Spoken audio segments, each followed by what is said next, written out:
Hey guys, it's your boy Stevie Ray here again for another TKN celebrity prediction. And we got three really big names on the show today. Champions in all fields: football, MMA, and of course, pro wrestling. And let's start like this. Number one, UFC heavyweight champion, Mr. Dan the Beast Severn. He's here today to put a naked chokehold on these two guys. And the second one is, yes, Mr. Jermaine Lewis. You guys know Jermaine Lewis. You've seen him in the big games, running back the kickoffs, 100 yards, and all those kind of things. Yeah, that's what Jermaine Lewis did.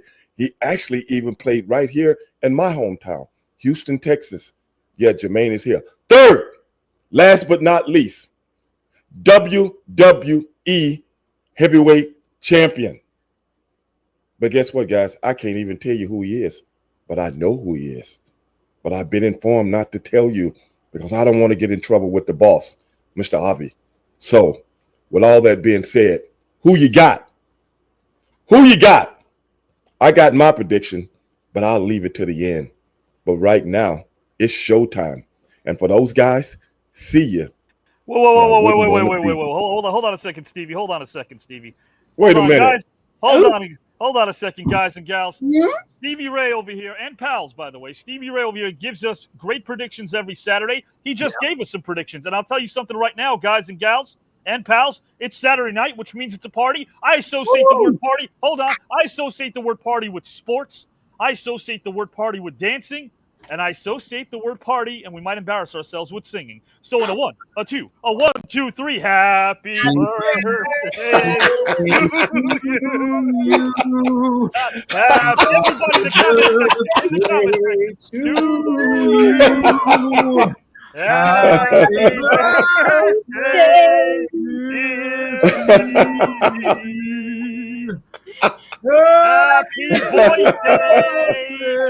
you. Oh, brother, I appreciate that, man. That's better than the one I got last night, I have to admit. I'll tell you what, though, man. After that rendition, Stevie may not want to have a birthday again after that, I'll tell you. No, man, that was like a barbershop quartet. Well, guys, that was the singing portion. We got a big match, but before Stevie signs up, if you enjoyed the audio version, if you enjoyed the vocals, right now I hope you guys and gals and pals, I'll direct Stevie to the screen. Please enjoy the visuals. Stevie Ray, guys, Stevie Ray. Happy birthday, big bro. This Hall of Famer, guys, Hall of Famer. Hall of Fame human, Hall of Fame pro wrestler, host, scholar. I holler. That was the show. There we go. I don't know what I'm pissed about right there. That's the champ, guys. Champ. Rick Barry, Spencer Haywood, Stevie Ray.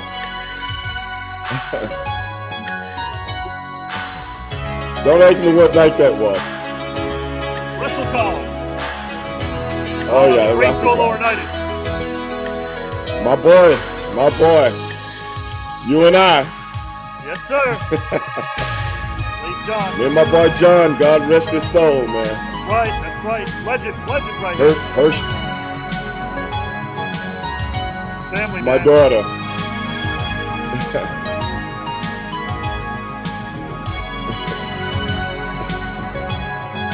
Hey, man, I want to take 2 minutes to say this, guys. Please, it's not every Saturday. We got a birthday to celebrate. I want to say this, man, live because you never know what tomorrow brings. That was an honor for me. We always ham it up. We always joke around. But guys and gals and pals, my night can't go wrong regardless of who wins because I'm a winner. I got to celebrate Stevie Ray's birthday live here on the Green Room. The TKN Celebrity Tournament, TKN Saturday night. Thank you so much for being you, brother. Giselle Howard, any words for Mr. Stevie Ray, the man of the hour? Happy birthday, Stevie Ray. It's always a pleasure. I appreciate it. We love that you're part of the family. I appreciate it. You guys took me out a few weeks ago, and my daughter tried to do the same thing you guys did for my birthday, but it wasn't the same. because the food was not the same. But the suggestion to do it, you know, to take me, because she knew Avi and you guys had taken me out. She was like, "Daddy, I can take you to one too." I didn't want to tell her though, but so I didn't want to tell her, but you tell me the Brazilian steakhouse I took you out to in Jersey was better than the one you went to last night? Oh. Stevie he ain't saying nothing. He ain't saying nothing. He ain't saying nothing. But guys, how about this? Before Stevie departs, I want to know: did we get you tonight, or did we not? You got me, man. You got me, man. We got him. We got him, man. Hey, I should have knew something. I should have knew something was up, man. When you told me, "Do you want to come on the show and you know and finish your deal, man?" But it worked out, man. I appreciate it, brother. I've been getting a lot of love from people, and I appreciate it, man. I've been getting so much love, you know, that it's just really crazy that so many people still remember the times, man, and I really appreciate that, bro. Well, you deserve it, my friend, guys and gals. This is a man who I call a brother for the last 9 years. I hope you have a great rest of the evening, man. And you know what, guys? Hey, you never know if you might have to. I'm talking to Dan Severn. I'm talking right on Jermaine Lewis. You never know if you might have to face this man in the celebrity tournament. You have a great rest of the evening, my friend. I will. And let me say this as it pertains to Dan Severn. Yes. He couldn't even be Sonny Ono, man. Don't be looking at me.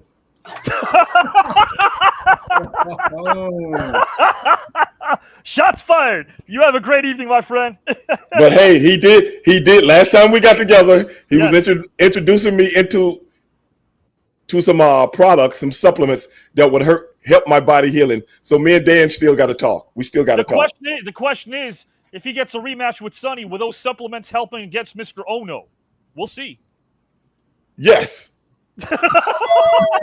You heard it first from Stevie, guys. He's gonna enjoy his birthday. We're gonna enjoy the rest of the show. Thank you for joining. Dan's my man. And so are you, brother. All right, brother. Happy birthday, man.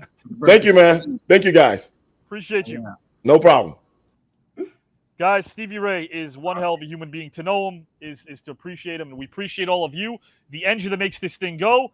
Guys, you know what's gonna happen next? We've got an intro video, and after that video package, we've got a match. Dan the Beast Severn, UFC Hall of Famer, NFL Legend Jermaine Lewis, and then, of course, a mystery participant you all been waiting for. We'll find out who it is.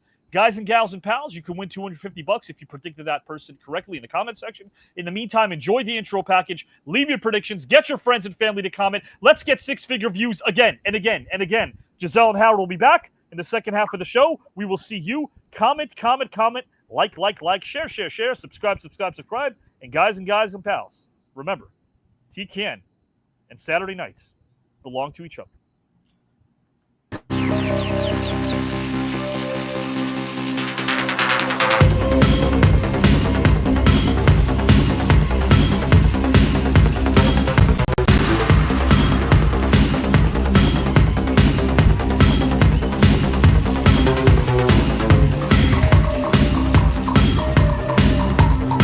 This is different. And I love it, man, because it got me thinking. I don't even know where you come up with these questions. I want to know how you do these.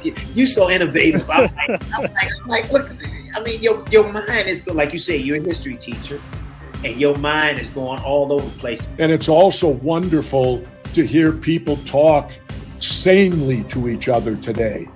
You have something amazing going with the show, and you're educating us. I mean, I've never told anybody in public about that experience with my dad. And on your platform, I don't know why I did that, because it's so comfortable and we're talking about things that matter.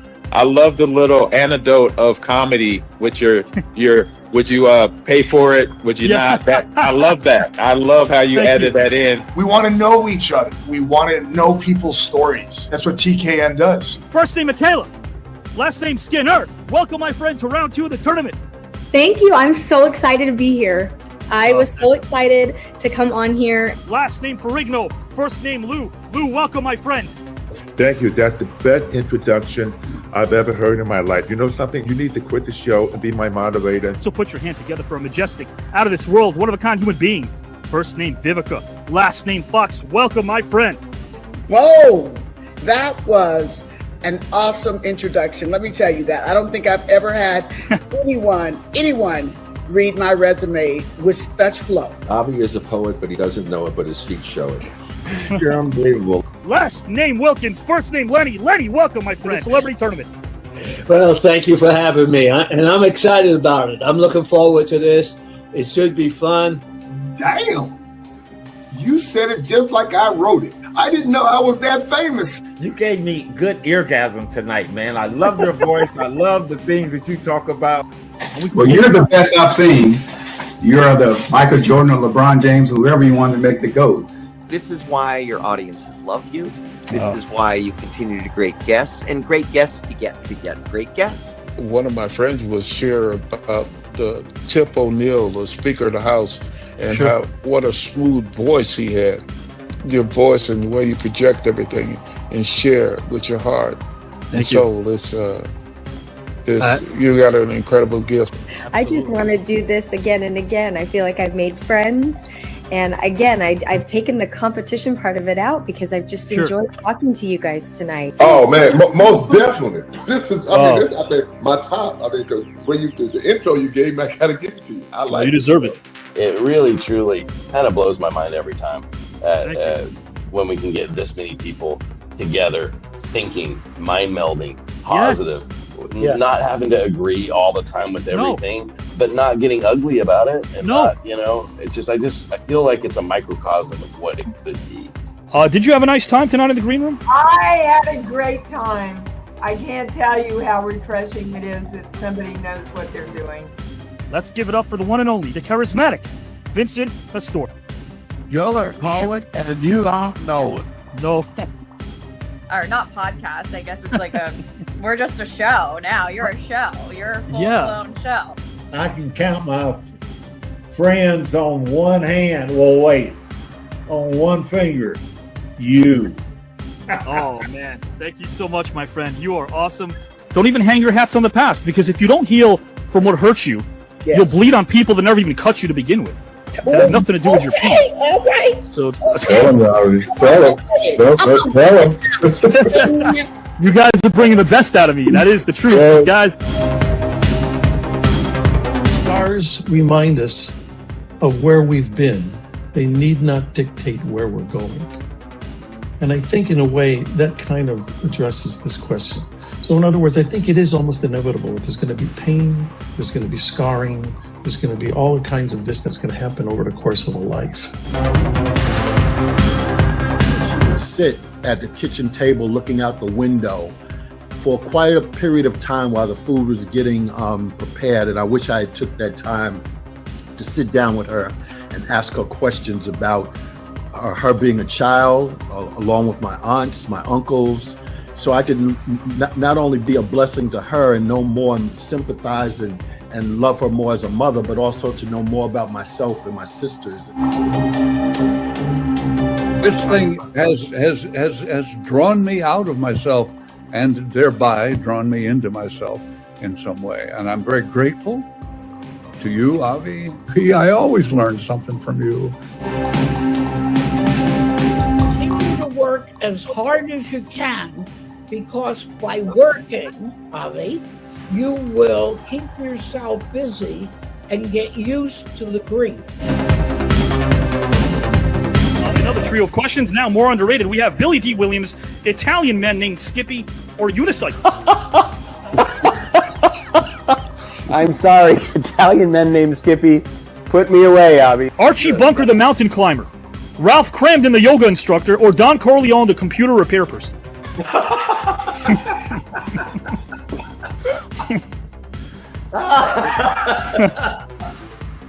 It's clearly an issue with the hard drive. Oh, I like that. I'm going to go Don Corleone.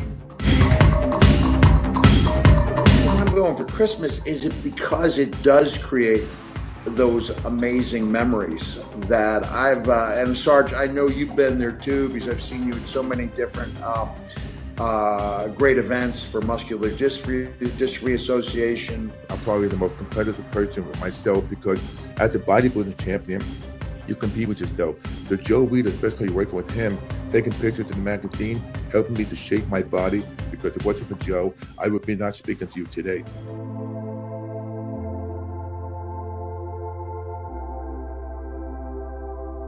There are those of us who like to venture to the unexplored, to see the beauty in the strange and unknown. Those of us who go out there with a sense of wonder. God, matters not how straight the gate, how punishment charged the scroll. I am the master of my fate. I am the captain of my soul.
There is nothing that was on TV tonight that even remotely rivals what we did on this broadcast. Hi, I'm Rick Barry, a member of the Basketball Hall of Fame and one of the NBA's top 50 players.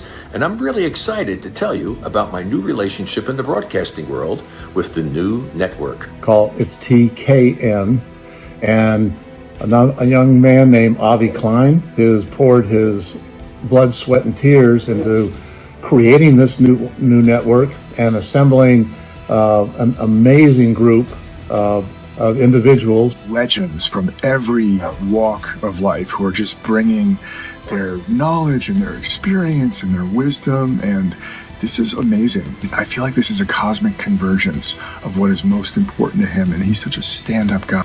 Avi, congratulations. I don't know anybody that can talk as much as you. Seriously, I thought I could talk. You are unreal.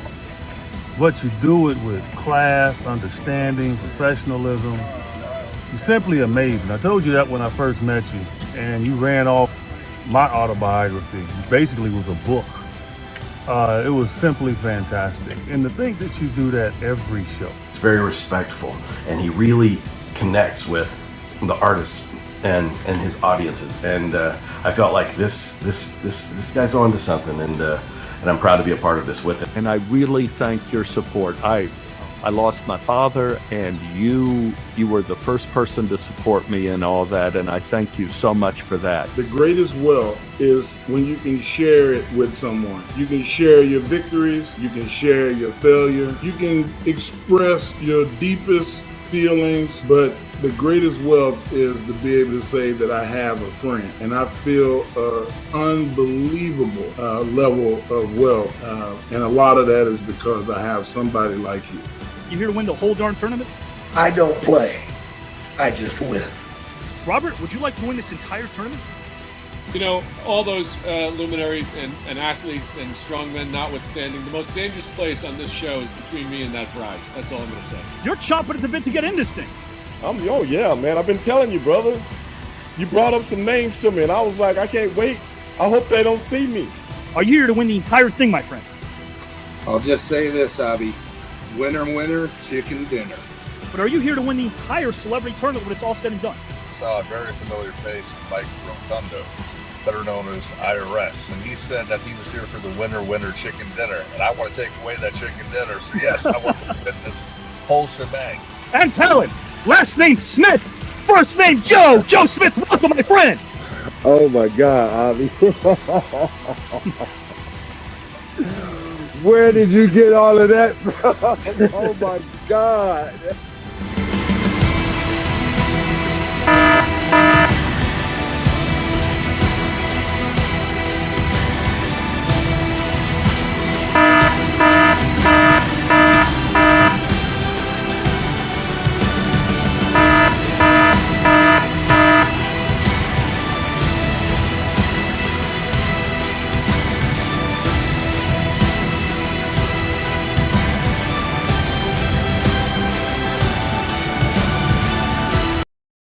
Guys and gals and pals, did you check that out? A mystery participant. We know Dan Severn has moved on to round number 2. That's where we are. We know that Jermaine Lewis has moved on to round number 2. That's where we are. A mystery participant, kind of like a double or nothing kind of a deal. We'll find out who that is, guys and gals and pals. I can't wait to introduce you to this man who I've been talking to briefly, but the few conversations I've had, he's class personified. And guys and gals and pals, he's in great company because so's Dan Severn, so's Jermaine Lewis, so are you. The engine that makes this thing go. Here we are on a Saturday night. And guys, I want to remind you that this is truly a sport of the mind. And I don't mind reminding you that all of you are in store for edutainment personified. That's when we marry the word entertainment and education. They come together. You want controversy? Look somewhere else. That's not what we do over here. But we have a ton of fun, a ton of laughs, and you guys are a part of the philosophical conversation. I guess we have a lot of philosophical fun around here, don't we?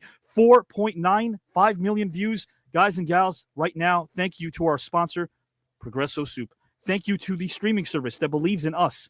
A very big streaming service known as Amazon Prime. As you guys know, round number 3, 6 episodes. We're proud to have built this thing from the ground up. This celebrity tournament is a living room style conversation. Campfire tales. But at the end of the day, $15,000, 5-day first class trip to Greece for 2. Again, 6 rounds of this thing. It's meant to be long. It's meant to be a long process. Some of the competitors compete only once a year or twice a year because, again, this is nothing like what you can see out there. This is not about the marathon. It's, guys and gals, more than a marathon.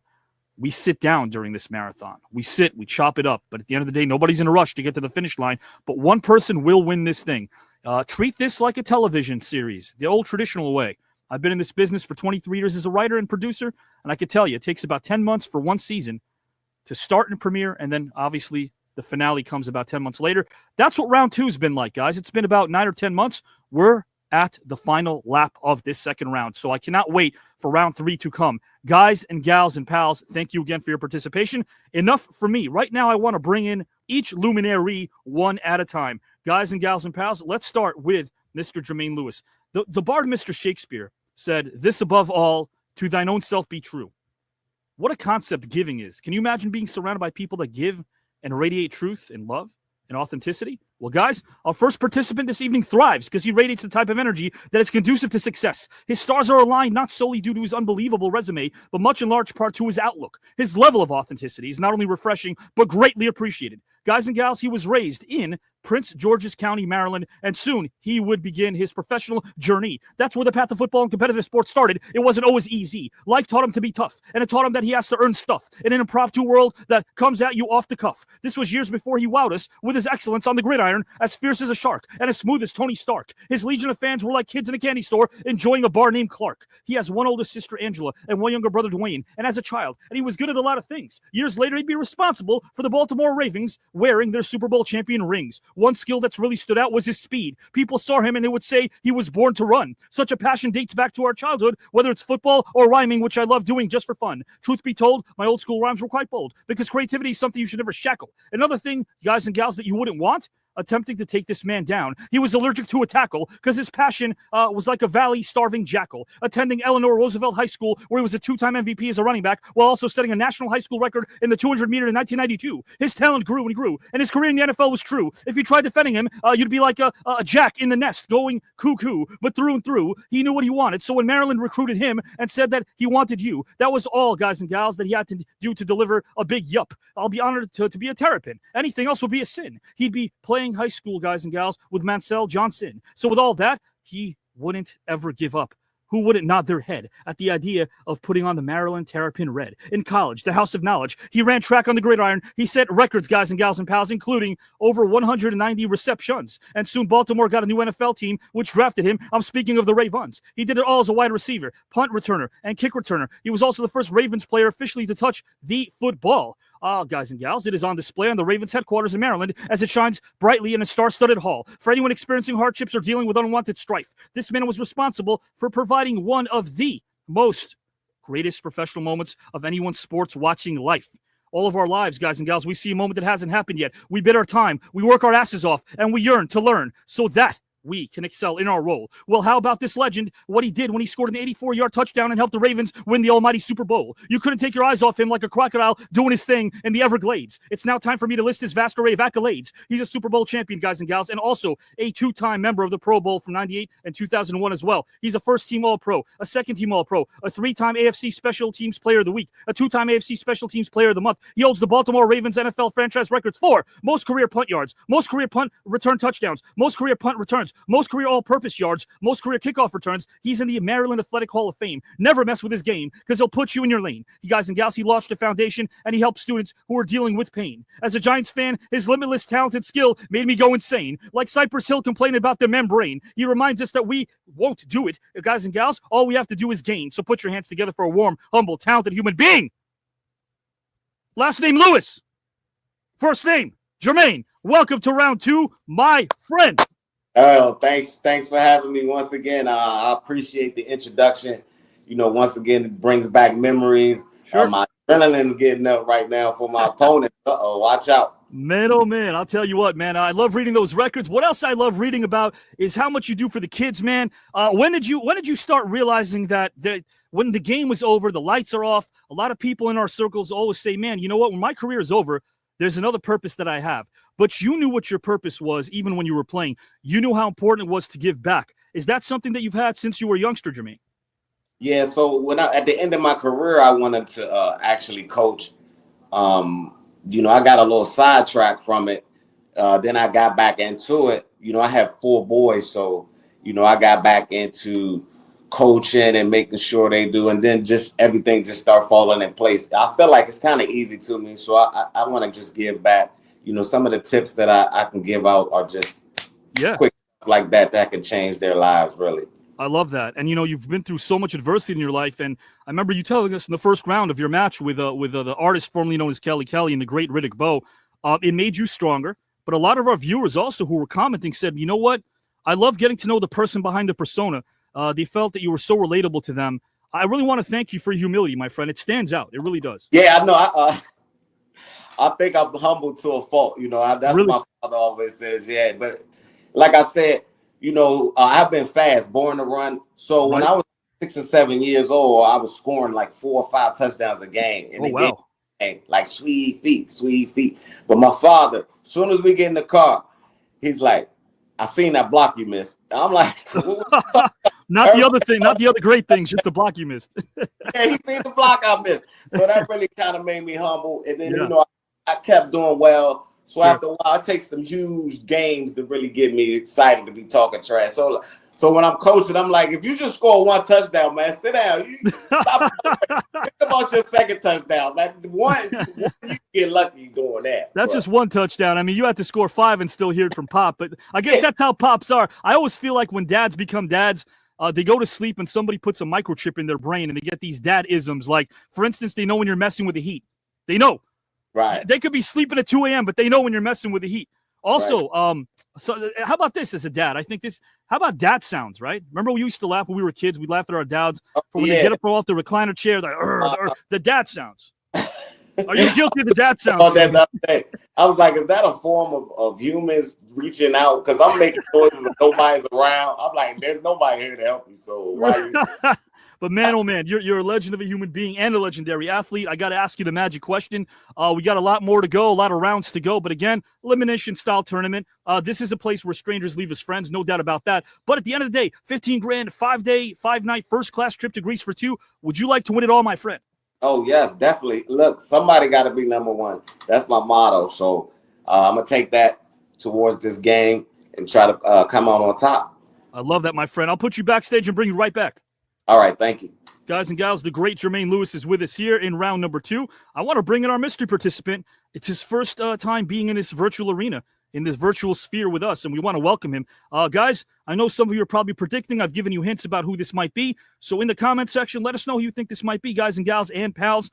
Again, first time ever in this particular virtual arena. Guys and gals and pals, our next participant grew up in Edmond, Oklahoma, and you can recall the first moment pro wrestling put a hold on him. The first time he ever saw it on TV, he recalled seeing Snook in a situation that was quite grim, as he got beat up and juiced by Lou Albano years before he became manager of the Stars. Our guest learned and owned his craft as he could out-wrestle anyone, even those residing on planet Mars. He won a high school state wrestling championship as well, and he was on his way thanks in large part to his love of the game rather than the glitz and the glam. He did what so few could do by earning an athletic scholarship to Seton Hall, a Division I program. As a graduate of Edmond Memorial High School, the man has always respected his roots, as his discipline, passion, and dedication helped him excel while lacing up those boots. He's been all over the world, and his fans always got their money's worth, happy that they got paid. To witness a man that has a vast array of talent and many an accolade. He's a 3-time WWE Tag Team Champion, a 2-time Ring of Honor Tag Team Champion, and he's also part of a couple of Halls of Fame. But despite the name, the game, and the acclaim, he's always stayed the same. In Seton Hall, he was a 2-time Big East champion, and he graduated a degree in business and economics before starring, guys and gals, in the WWE. His grandfather was football royalty. He coached and fought through pain, whether it was a shoulder, hip, or knee. So put your hands together for a kind, intelligent human being.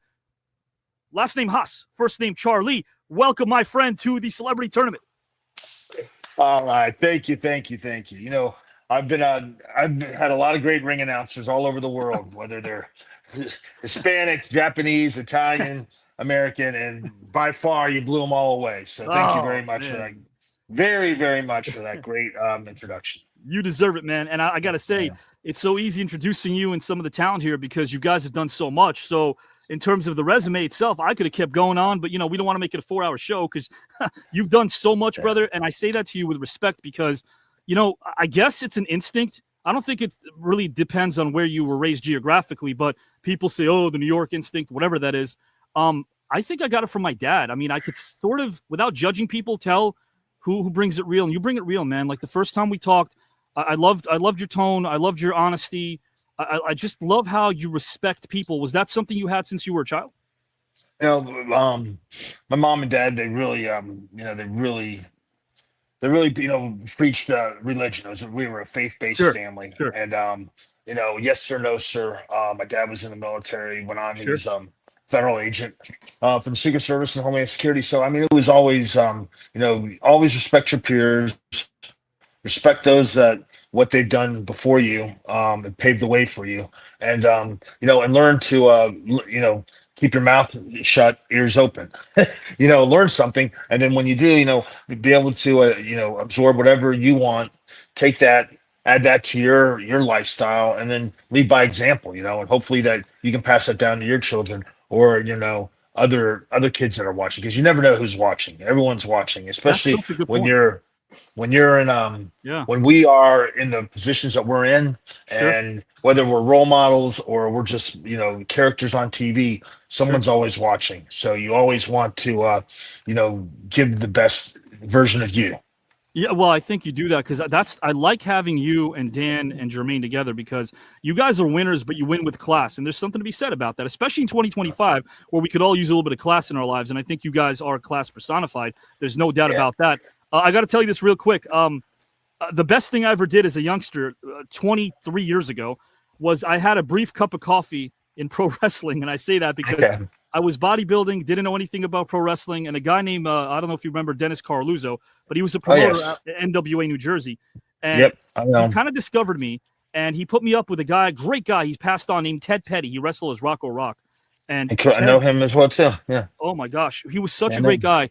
And he's the first time he kind of, I guess, no-sold everything. He didn't smarten anybody up, including me. And before my first ever match, he pulls me to the side. He goes, all you got to do is a little do-si-do and slip on a banana peel. I go, what the hell? I didn't sell it, but in my mind, I'm going, what the hell does that mean? I didn't know what that meant. So I love what I'm saying this because, man, the journey that you and Dan and all the pro wrestlers and, of course, Jermaine and all the athletes, I mean, you guys don't ever get to see the sights. I know you've hit every state, dance hit every state, but people think it's such a glamorous thing. You guys are fortunate if you're able to find like a Denny's and maybe get a workout in or a nap and then go to the arena and then it's lather, rinse, repeat all over again. It's crazy. Correct.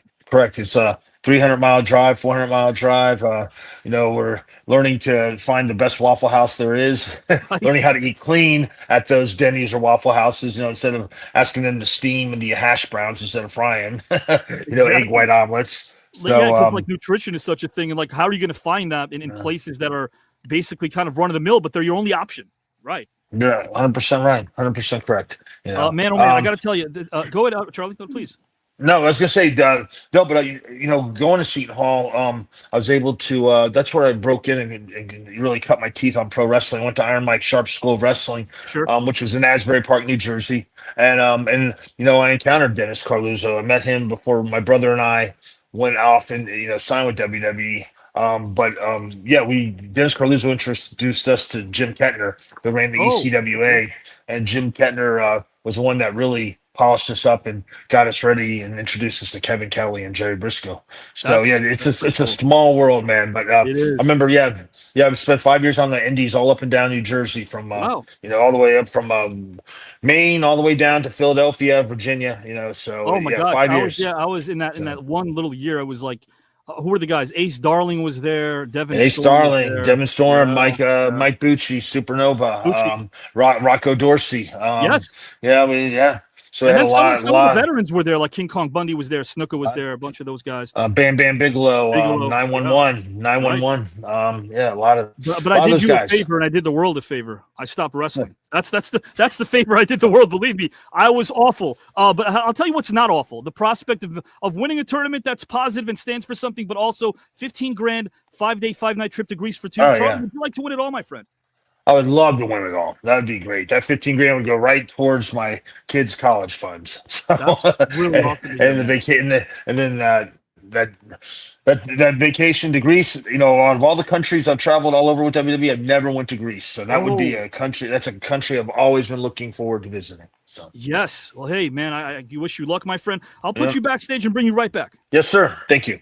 Mr. Charlie Haas is in the house, guys. Mr. Jermaine Lewis is in the house. And we know Mr. Dan Severn is in the house. I'm about to bring in a friend who I've been communicating with for the last 4 or 5 years, man. Every time I have a conversation with Dan, I learn and I laugh. I learn and I laugh. I laugh and I learn. Sometimes not in that order, but it's always both are guaranteed. Guys, the sport of wrestling teaches your true character traits.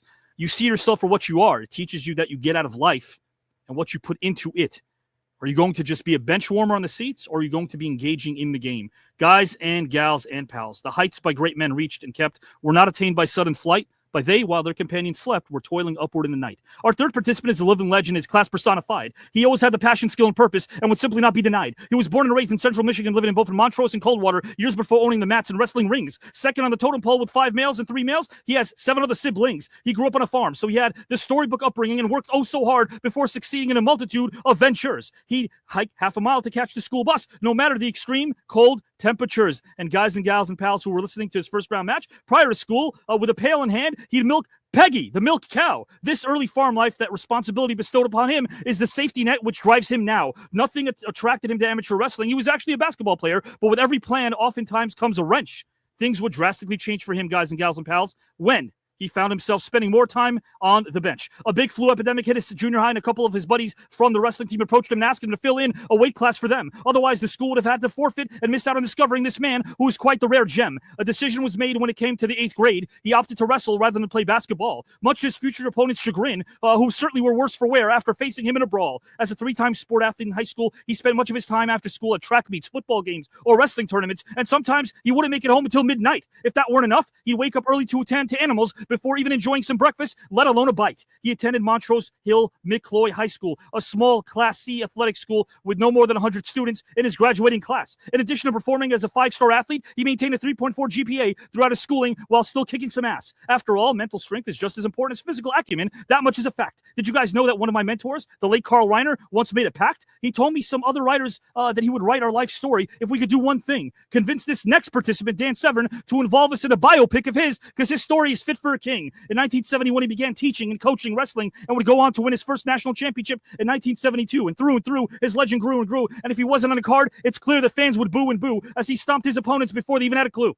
By 1976, he became, guys and gals and pals, the #1 amateur wrestler in the country in his weight class, earning him a shot at a collegiate wrestling at ACU, where in his freshman year of college, he would achieve a 34-0 wrestling record on his way to becoming a 2-time All-American. He was definitely the glue. Frank Kush, the head football coach at ASU, would come to various home wrestling matches to watch him, and after matches, Kush would corner him in for a quick word. He'd say, "You're an animal. I see a linebacker written all over you. You heard?" Our luminary would say, "Coach, you got me tagged correctly, but let's not get the lines blurred." I would rip out my heart and I would give it to you, and we win a championship ring. But do you have 10 other players who would do the exact same thing? He actually loved football more than he loved wrestling, but he chose wrestling because it gave him the opportunity to win on his own accord, unlike the other option, which is quite grim. The need to be reliant upon teammates who may or may not be dedicated to the cause as him. But you want to find out who this legend is, guys and gals and pals. I don't blame you, because it'll definitely improve your day. First, buckle up, because I'm going to read you quite the resume. His accomplishments, guys and gals and pals, which are absolutely quite vast. Arizona State University Wrestling Hall of Famer, 13 National AAU Wrestling Championships from 82 to 94, 95 Canada Cup gold medalist. In judo, he's a 5th degree black belt. In jiu-jitsu,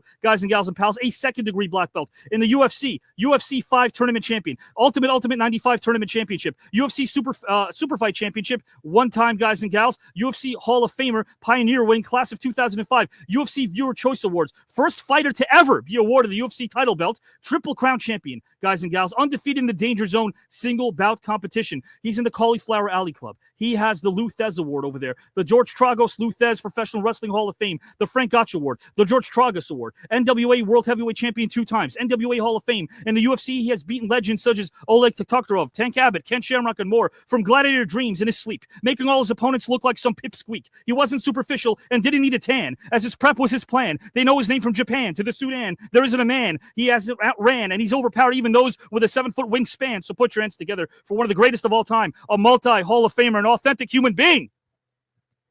Last name Severn, first name Dan. Welcome, my friend, to round number 2 of the tournament. Avi, once again, wow. where you got all this information, I'll never know, but you know, you kind of you made the beast cry over here. Got another one. Yeah. No, you just listen. Are you through the kidding me? screen? There you go. I got it. Yeah. I think the key word today is humble. Charlie, Jermaine, Dan, humble human beings.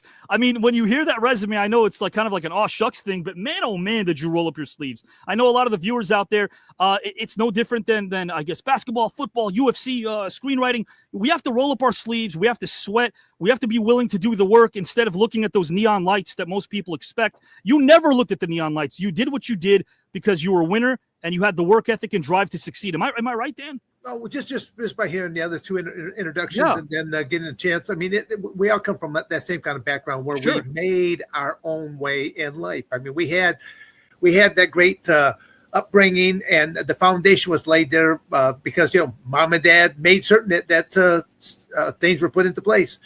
But they put the emphasis on you. You had to get things done, and it's your life, and how do you want to live it? So I love that. As adults, we put the childish things behind us. Absolutely. There's no doubt about that. I respect that. I respect your work ethic, but also your teachings. You do so much for a lot of the kids out there, whether those who have athletic aspirations or, again, former history teacher like myself. I really respect it about you. But what I respect the most is how you're able to interweave levity into situations and use analogies that really speak to everybody. Is that a conscious decision and choice? Well, I just trying to relate to people. I mean, it's a lot of people that get up there and they start using these multi-syllable words. I'm going, most people talk plain to them. You'll have a much better reception on things, and it's going. And if you throw a little humor in there, it makes it that much better to realize, hey, he's just a human. He does goofy things as well. So. My friend, I got to ask you the magic question. Your resume speaks for itself. Super qualified in every aspect of the word. The mind is a muscle. We train our muscle. That's what this is over here. My friend, 15 grand, 5-day, 5-night trip to Greece. Would you like to win the entire celebrity tournament, Dan? Well, I mean, Greece is one of those places that's always been on my hit list. So would I like to? Well, yes, I would. I love it. My friend, Dan Severn is here. To our viewers who are watching, the engine that makes this thing go. So is Jermaine Lewis. So is Mr. Charlie Haas. We are all on screen. I am going to officially zip the lip, and I'm going to introduce topic number 1, guys and gals and pals, to our first-time guest, Charlie Haas, who will tackle topic number 1 first. First time here. Okay. Yeah. Okay. And Charlie, if you can, maybe if you could flip the phone, we'll get you kind of full screen, if that works. Yeah. There we go. Perfect. Absolutely perfect, my friend. Thank you. I know you guys know the topics. I know you guys know it. I'll read it out loud for our viewers. So, guys, topic number 1 is called Joining the Cause. And, Charlie, as people, we can unite across our differences. We can meet the full potential of our own humanity if we try. But in this case, you're granted permission to go back in time, and you're going to convince a deceased historical figure to help you with a mission that's near and dear to your heart, whatever mission that might be. A, which deceased historical figure would you select to help assist you in this mission and why? And B, what is this particular mission and cause? Why is it also so important to you? Take all the time you need in the world. There's no time limit. Whenever you're ready, Charlie, the floor is yours. Okay, great question. A lot of depth thinking going into this, but the person I'd go back, he wasn't famous in history books, but his daily example of compassionate leadership, his steady moral compass, had a profound impact on my family and my community, and that was my dad. My dad was in the military, served our country, went on to be a Secret Service agent for 25 years, served under Carter, Reagan, Clinton, Bush, Clinton. And then he went on, after 9/11 hit, he was working for FEMA and he went into Homeland Security. But his, I would choose him because of his sincerity, his thoughtfulness, and his deep Christian faith that shaped every part of my life. He modeled patience in the hardest moments and approached every challenge as a problem to be solved rather than a crisis to be feared. So in doing that, my foundation that I would go back, it would be a Father-Son Foundation podcast. It'd be a weekly audio series dedicated to helping dads and their boys cultivate faith, character, and a full spectrum of life skills together. Each episode would begin with a brief devotional prayer, scripture reading, or reflection that anchors listeners in shared spiritual practice. From there, we would dive into honest conversation between fathers and son duos, where the recent challenges and breakthroughs in their relationship, modeling the empathetic communication and the moral compass, that would exemplify each other. I would invite people on to follow these personal stories. We bring in expert guests, pastors, child development specialists, artists, coaches, tradespeople, who expand, the episode's theme. So each episode would have a different theme. Whether it would be a family therapist or just be an engineer or it'd be a coach, someone that would show their experiences and what they did creatively to help mold their beliefs, help mold their families. Each guest offers a practical insight that fathers and sons can try at home and try to, just try to better what they've accomplished, but also pass it down to their children so their children can pass it down to theirs. I think that's missing a lot. I think faith is missing a lot today in society. And my dad was able to do that. Like, I'm not preaching religion on anybody, but just, a moral compass of what's right and wrong, learning from their, not using me as a role model, but learning from my mistakes, don't do what I did, and preaching what I did and learning from that and then giving that to the sons or, the future. In doing this, we would ensure balance, a whole child development rather than a sole focus on sports or one skill. Every episode would conclude with a hands-on challenge or a father-son project. These tasks would rotate through woodworking, cooking, gardening, coding, music, community service, giving families a chance to learn new talents together while reflecting the character and faith lessons. Listeners can share their experiences via voicemail or social media, turning each project into a growing gallery of father-son achievements. Following these personal stories, we'd bring in expert guests, pastors, child development specialists, artists, coaches, and tradespeople. We'd expand on each episode's theme, whether it's a family therapist unpacking active listening, or an engineering showing how simple a birdhouse combines woodworking with basic physics, or an art teacher, guiding a creative project. Each guest offers practical insights, and the fathers and sons can try it. So this whole child development would rather be a sole focus. It'd be more focused on life in general than just on sports or skill. Every episode, like I said, would conclude with a hands-on challenge or a father and son project. These tasks would rotate through everything that I've mentioned above. Listeners can experience via voicemail. And what we would do is we would design for family businesses. The podcast would release bi-weekly on Apple Podcasts, Spotify, and YouTube audio. We would support the audio content with a companion Website features are downloadable discussion guides, video snippets or key builds or crafts, and a forum where dads and boys can encourage one another. There'd be like a monthly live Q&A session, a local lunch. We could even, once the podcast gets up and going, we'd even launch events at churches or community centers that can deepen engagement to spark a friendship across neighborhoods. So, and that would be that. So that's my first question. Yeah. So I'm not sure. It's kind of more in depth. But like I said, it wasn't someone that my dad had a lot of impact on me. He got me into wrestling, and he told me that wrestling is a sport that's going to put you in uncomfortable positions. And, it's going to be up to your coach, your dad, to teach you how to get out of those uncomfortable positions. And once you learn to do that, you can apply that to life. And whether it's you encounter death, taxes, divorce, any type of adversity that comes your way, I'll use wrestling, to get out of it, because of my work ethic that my dad taught me and bestowed to me. So that's who I would pick. I know he wasn't famous in the history books, but someone famous to me. He was my hero. He served our country, put his life on the line, and I saw him go through a lot as a federal agent and as a dad, a father of four. He was the first person to graduate from but to put four kids through college himself on a government salary. But and just really, every Sunday, man, we were at church. We really, yes sir, no sir, respect your peers, respect because he always said you never know who's watching. Always keep your mouth shut, ears open. Whether you're a role model or not, little people are always watching, and you want to lead by example. And I think in developing this type of a podcast and bringing a father-son mission together, with different cultures from around the world and just different upbringings, but how we could strengthen that father-son bond. I think that's amazing, and what a great place to practice what you espouse. I mean, and that's it.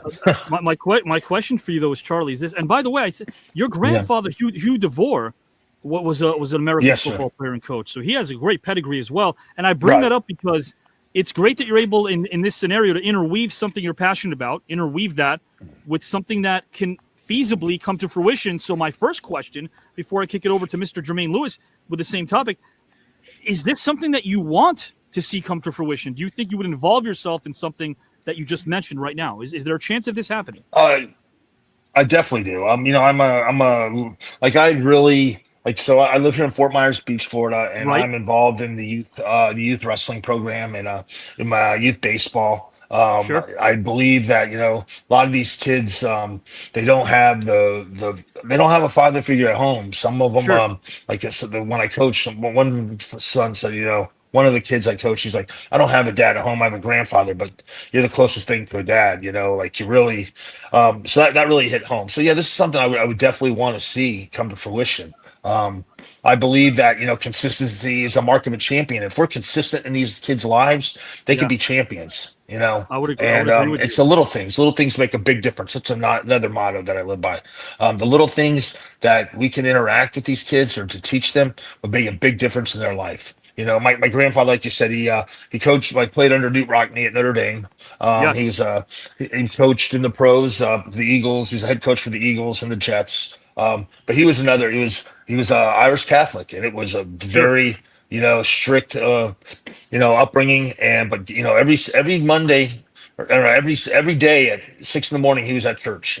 Always, put it in God's hands. Put it in God's hands. We he always had whether he had a higher power, his higher power, and he always believed that his higher power would guide him through everything. And that he passed that down to my mom, who passed it down to me. And then my dad, he was from the South. He was a Baptist, and that King James Bible, he knew it inside and out. And to have both religions, but to have that shape my upbringing, I like to pass that on. Like I said, consistency is the mark of a champion, and the little things make a big difference. And if we can show those by example to the youth today, then we could bring a cultivating, compassionate community together. I love that. I love that you brought that up. When I first started screenwriting, somebody said to me, they thought it was, again, all this glitz and the glamour, and they thought my salary was high. And they said, man, how much money do you make? And I told them, I don't make enough money to be miserable, number one. And then I would tell them years later, I would tell them that a salary is a drug that they give you when they want you to forget about your dreams. They give you that salary, and that's the drug that reminds you that maybe the pursuit was this, but it's not. Because once you've made this, and once you've been able to kind of live in a certain, I think we can all say we have maybe, multiple homes, or we've kind of tasted that a little bit. But then you remind yourself that if your dreams are broken and you can't renew them through faith, then you're lost because you forgot how you got there to begin with, whether that's related to something religious or whether it's just believing in something, even yourself. You're right. Faith is not a dirty word, but the way it's framed in 2025, we almost have to whisper the word faith instead of scream the word faith. It's crazy that we're there, Charlie. So what you said resonated with me a lot. And I would also dare ask you this before I kick it over to Jermaine Lewis. Wouldn't you agree that any sort of success is predicated on somebody's willingness to fail? Meaning, let's assume that not having faith or not having belief in yourself is the ultimate failure. I'm not talking about not winning a huge UFC fight, which Dan won almost all of them, or going to the end zone the way Jermaine Lewis did, or you, my friend, both in collegiate wrestling and in professional wrestling, getting that pin. What if you don't have faith in yourself? Is that a loss that a person could come back from without the help of others? That's my question for you. No, if you don't have faith in yourself, I think that's in the upbringing. Like the only way you're gonna succeed is by learning from your failures. Right. That's where. So you want to fail so that you can move forward. Like if you don't know how to lose, and you won't know what the taste of victory is. I was it's and I was always taught win with grace, lose. Win with grace, but make sure you lose with respect. Like when you lose, like you said, you never know who's watching, but you always want to you always want to learn from your failures. I think it's important that you fail. And can you come back from it? Yes. Like if you don't have a faith or higher power, but you believe in yourself, maybe you yourself is your higher power. Maybe it's you, like, you don't have anyone to pick you up, but you know what you did wrong. You learn from your mistakes. Okay, this didn't work, but this is what's going to have to work. I'm going to have to change. I'm going to have to change something. So if you learn from your mistakes and you're able to change, I think you definitely, I think you can, become successful. I think you can definitely win. And surrounding yourself with such a good support system, because you guys know, I should have gotten that part about losing, because I did a lot of that when I wrestled, believe me. But the part about winning, you guys know fully well about, because you guys are winners. There's no doubt about that. But it's who you surround yourself with, because there was a time back in the day where I had a literary agent who sold me all these pipe dreams, and I was naive and 20 and coming out of film school, and I paid my own way, man. I would sleep in station wagons and baloney blowout diets. Mommy and daddy didn't pay my bills, and I'm listening to this guy saying, you're a great writer and you're going to make this much money. And later on, I realized I couldn't believe anything he said, even if his tongue was notarized. I couldn't believe him. But I will say this. I'm glad in a weird way that he duped me, because all of a sudden, these weren't on anymore. The blinkers weren't on. I could see everything for what it was. And I realized that as small as our circle becomes as we get older, the more fortunate we are, because then we don't have to weed out people that are just trying to get some part of us. You guys know that, because you guys are always around people who are trying to get some part of a Dan Severn or Jermaine Lewis or Charlie Haas. So the fact that you brought it back to faith, I love that, because it's relatable to anybody, whether you're, an armchair quarterback or whether you're a Hall of Famer like the three of you guys are. Kudos to you for bringing that up. It's something I think everyone can sink their teeth in. Guys and gals and pals, the same topic for Mr. Jermaine Lewis, in case our viewers are just kind of, popping in right now last minute. I'll read it to them really quickly. Jermaine already knows it. But Jermaine, you're granted permission to go back in time and convince a deceased historical figure to help you with a mission that's near and dear to your heart. Which deceased historical figure do you select to help assist you in this mission, and why? And what is this mission, and why is it so important to you? Whenever you're ready, take all the time in the world, my friend. The floor is yours. Oh, well, thanks again for this.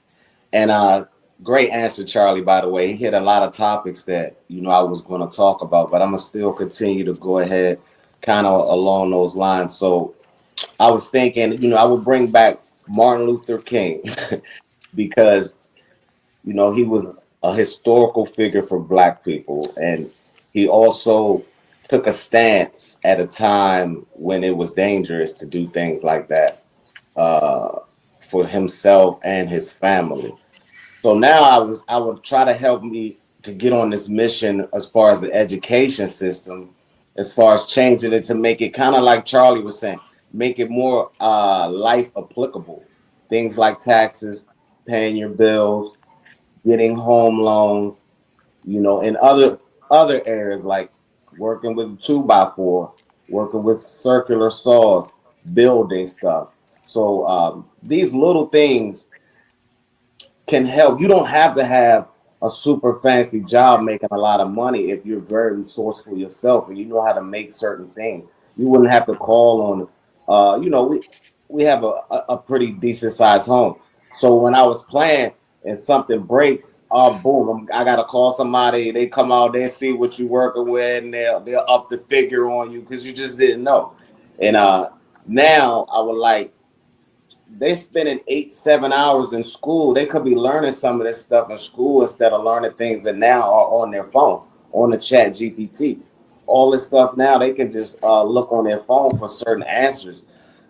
Why waste hours and hours in the school, you know, kind of just getting babysat when they can be learning these life skills? And then by the time they hit 18, hit the ground running. Like Charlie was saying, he's a coach. When you're coaching kids, especially where I coached at Baltimore City for a little bit, and it wasn't a lot of fathers. And some of these things, you know, they could have learned in school, changing tires, taxes. When they do sign these big high school deals we were talking about earlier, they'll know that half their checks going to Uncle Sam, and they won't buy all this stuff, and then and they end up like, oh, where's my money? You know, Uncle Sam took that to, you know, to run the country. Just learning these things earlier, I feel, will help bring up the society. And then you're not a big failure just because you didn't have a job. You just certain things you can finesse. That's their way. You can finesse your way to you know, financial freedom by knowledge. I respect that. Yeah, and he was bugged. He was bugged by Hoover. Yes, sir. You know that Martin Luther King was bugged. You're bringing up a person who, of course, was part of a time. Before I even studied history and taught it, I listened. I go into these conversations with you gentlemen, and I always I tell myself, I'm glad that I don't know anything about something in particular, because the greatest thing you can do is learn. And you just taught me something right now, because I'm thinking as you're speaking how important it is in 2025 to have someone who's so universally respected in order to help your vision get across. And I think right now we're sort of in those dark ages, because even content creators are being told if they have this and they have this and they have a voice, maybe they can go at it alone. But I mean, we can all admit that at some point in our journey, we had help. People believed in us. Maybe that help didn't define our journey, and maybe it didn't give us the ability to, again, accomplish a physical goal or something in front of us that we had to do ourselves. But I don't think there are people right now. It's sort of like the Wild West. You brought up ChatGPT. I have screenwriter friends who are telling me, hey, do the easy way out. Just all you could do is right now you put it into that program and you can bust out a script in 5 minutes. I'm like, first of all, where's the reward in that? Like, there's no reward. I would cheat myself if I did that. I would trust a machine if I did that. And I would never do that again. I would never, ever. I wouldn't know what it's like to have the easy victory, because easy doesn't win ball games. And you brought up, again, going back to Martin Luther King, having someone like him help you with your journey and maybe kind of speak to the high heavens about something you're passionate about is pretty damn important, because I don't care if you're black, white, yellow, red, in between, blue, red, in terms of your political affiliation. We need more leaders today. There are so few leaders today. And I think the reason why we don't have a lot of leaders is because people are afraid of getting cut off. People are afraid of getting canceled, which leads to the growth of podcasting, of course, right? Or places like this where we could do that. My question to you, though, is, because I have a question about this, how do you think Martin Luther King would adapt to 2025? How do you think he would adapt? Would he be even more potent a force as a speaker and ally, or would it be more challenging for him to adapt, Jermaine? I think it would all depend on the buzz. As far as today's society, just social media, once people catch hold to what he was saying, if he were having speeches and people were him all across the country way back when, it would have really spiked his audience, and he would have been a lot more powerful. It made him powerful through word of mouth. A lot of that, that's how we came up as far as just say for scouting for a football game. Word of mouth is how colleges got a herd of you. You hear about people. Who do you like in the Maryland area? They might say my name or something like that. That's how you start getting recruited. But if he was able to reach the masses, if he was willing to accept it, it's hard to accept social media, but because it can be also, manipulated. But I think that would really help his cause. I want to ask you this, Jermaine, and Charlie and Dan could jump in if they'd like to. Do you think it's possible, Jermaine, to work for somebody else's dreams? Like, what do you mean? Fully commit yourself to the dream of another if it speaks to you. Right. I think you would have to have that same passion and vision. It's like I said, if you had to do it by yourself, I would always, I would try. I know we need help, but you have to start the path. And once people see you on that path and consistency, that's when they'll start joining and following along. It's hard to change things, in any venture that you're going through. But once people see you're consistent and genuine, I think that's when you get the ball rolling. Yeah, there were political operators like Theodore Roosevelt, who was none better than that. And then you had Franklin Roosevelt and LBJ, who forget the stylistic attacks, and they focused on, obviously, substance and policies. Always had their flaws. We know that. There's the yin and the yang. But there's vitality in what you're saying, because I think there's a resurgence for the ensemble, the insurgence for the teamwork, or to believe in one cause. I just don't know what that cause is anymore. And maybe someone like a Martin Luther King could lend that experience, because sometimes maybe we're rebelling against something that isn't there. I feel like as a country, we've been at our best and our worst when we have no political enemy to turn our angst against, because then we turn on ourselves. We've always done that. Historically, we've done that. And maybe it's because we're a young country. So like we're the equivalent of like a teenager, right? Like people forget. The 50s, everybody romanticized the 50s. Maybe we're kind of like that 8-year-old little beaver kid who was fascinated with just saying golly gee every 5 seconds. Leave it to Beaver. Leave it to Beaver. Right, leave it to Beaver. And now, Charlie, so now we're like that angst-ridden teen who's rebelling against everything. And we're that snot-nosed kid who thinks they know everything. Like, that's us as a country as a whole, because we're young. I mean, we're 250 next year. That's not, by any standards, that's not considered mature, is it? No. Not for countries. Yeah. Not for countries. Yeah. Oh, my God. There's castles over in Europe older than our country. Yes. That means it's growth. 100%. Yeah, Jermaine, I think I lost you, my friend. Are you there? There we go. Charlie? Well, we could hear you, my friend. Yeah, it cut off. That's okay. That's okay. Things happen. Guys and gals, that's okay, because I'm going to ask Mr. Dan Severn the same question, guys and gals and pals. Mr. UFC Hall of Famer, good friend, and guys and gals, so much more. So what a coach. What a teacher. I will embarrass him until he turns as red as his shirt, because he deserves to hear all the accolades and praise. Man, oh, man. The legend. A legend. Absolute legend. My friend, if Jermaine, you're just like me, I have to ask my better half to help me out on a lot of these things as well. Technology. Yeah, see, I should have learned this in school. No, but we're gonna win. Technology's not gonna beat us. It's not. But yeah, Dan, in this case, you're granted a permission to go back in time and convince a deceased historical figure to help you out with a mission that's near and dear to your heart. Which deceased historical figure do you select to help assist you in this mission, and why? And what is this particular mission and cause? Why is it so important to you? Whenever you're ready to go, the floor is yours, good sir. Well, I actually went a little bit of a different route. I mean, it was it's actually what Charlie and what Jermaine had to say, fantastic. It gave real kudos to family upbringing and that. But I kept thinking historical figure. Now I'm going back in time. I'm thinking, okay, what historical figure should I go really go after? Was like, should I go like talk to a young George Washington and say, hey, Georgie Porgy, it's not a very good idea there to take that axe and go chop down that cherry tree. You're gonna catch hanging there for that. Or to say to a young Abe Lincoln, don't go to that play there tonight, but I hear it sucks. To go do like that, but that's kind of going. But it's like, well, okay. I thought, what can I go with? And it's something that struck me that even when I was in high school, I just discovered this. I do have an ancestor. I think everyone knows about the poem, The Midnight Ride of Paul Revere. Yes, sir. One of my land, two of my sea, of how the British are coming. Again, this was all done by Pony, run across the riders. Well, there actually were not just one rider, but there actually were 3 riders that night.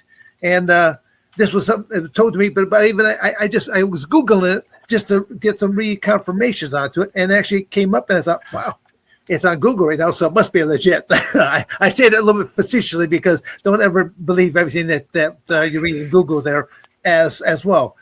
But there were actually a total of 3 different riders that rode that night. Paul Revere gets the reverence for it, but there's also a Samuel Prescott, and there was a William Dawes. My father's last name Severn, my mother's maiden name Dawes. And actually in the different history books that I should say different family trees, it has come up in the past, and I'm going, wow, that's great. So however many great grandpas back, William Dawes was that person that made that, was one of the people that made that midnight ride with Paul Revere. So I kept thinking that was something that I thought was pretty cool that he made that ride.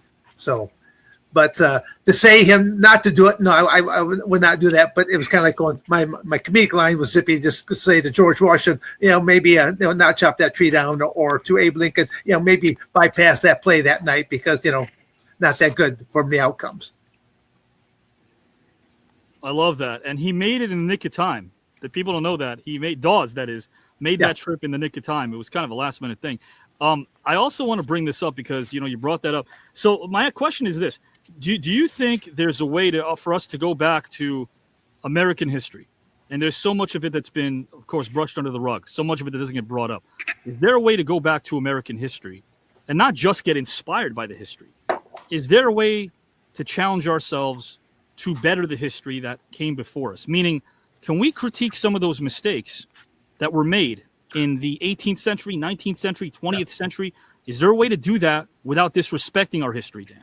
I'll jump on the floor there first with that one. I mean, yes. I mean, you always learn by your mistakes. That's probably the best teacher in the world is when you do something wrong. They go, "Wow, I really goofed that one up." So learning by your mistakes is one of the best educators, and Sure. You hopefully you learn and you do something different the next time. If you continue to do that, well, that's the definition of insanity at that point in time. If you keep doing the same mistake over and over again and expecting different results. So, hey, this is a question for all of you, and I know it's kind of a loaded question, but I want to ask you guys this regardless. What do you think? What makes a human being just? What's the first thing that comes to your mind? There's a lot of ways to answer that, and there's a lot of reasons, but what do you think makes a human being just?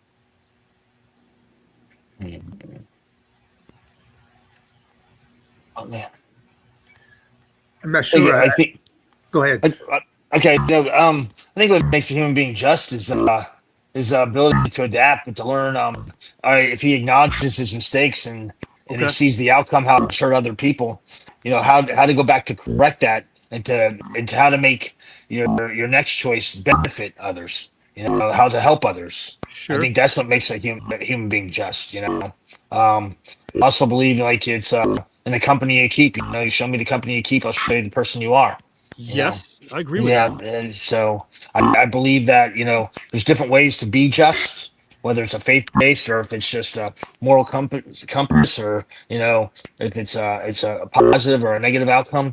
It's like you want to always better yourself, but you also want to better others around you. So I think that's what makes a human being just. They learn from those mistakes that like Jermaine and Dan have talked about. Sure. And they have a vision. Maybe that vision didn't go the way they wanted. Okay, but they're not going to quit on that vision. They're not going to quit on themselves or quit on others. No. You wouldn't want other people to quit on you. So, you want to justify, the outcome. You want to justify what you can do to better yourself, but to better others around you. And I love that. So that's how I would justify it. Yeah, and of course, there's no wrong. It's a perspective that somebody might have. No, and the reason I asked that impromptu is because I feel like sometimes people are conditioned to measuring their own success based on the results. But maybe, just maybe, if you have an idea and you plant a seed and you try to see where that takes you, and you have commitment and you're willing to commit yourself to that cause, that's kind of why I thought of this topic to begin with. That's a kind of a success story in of itself. Not to say we should have all these third place trophies, and I'm not a believer in that.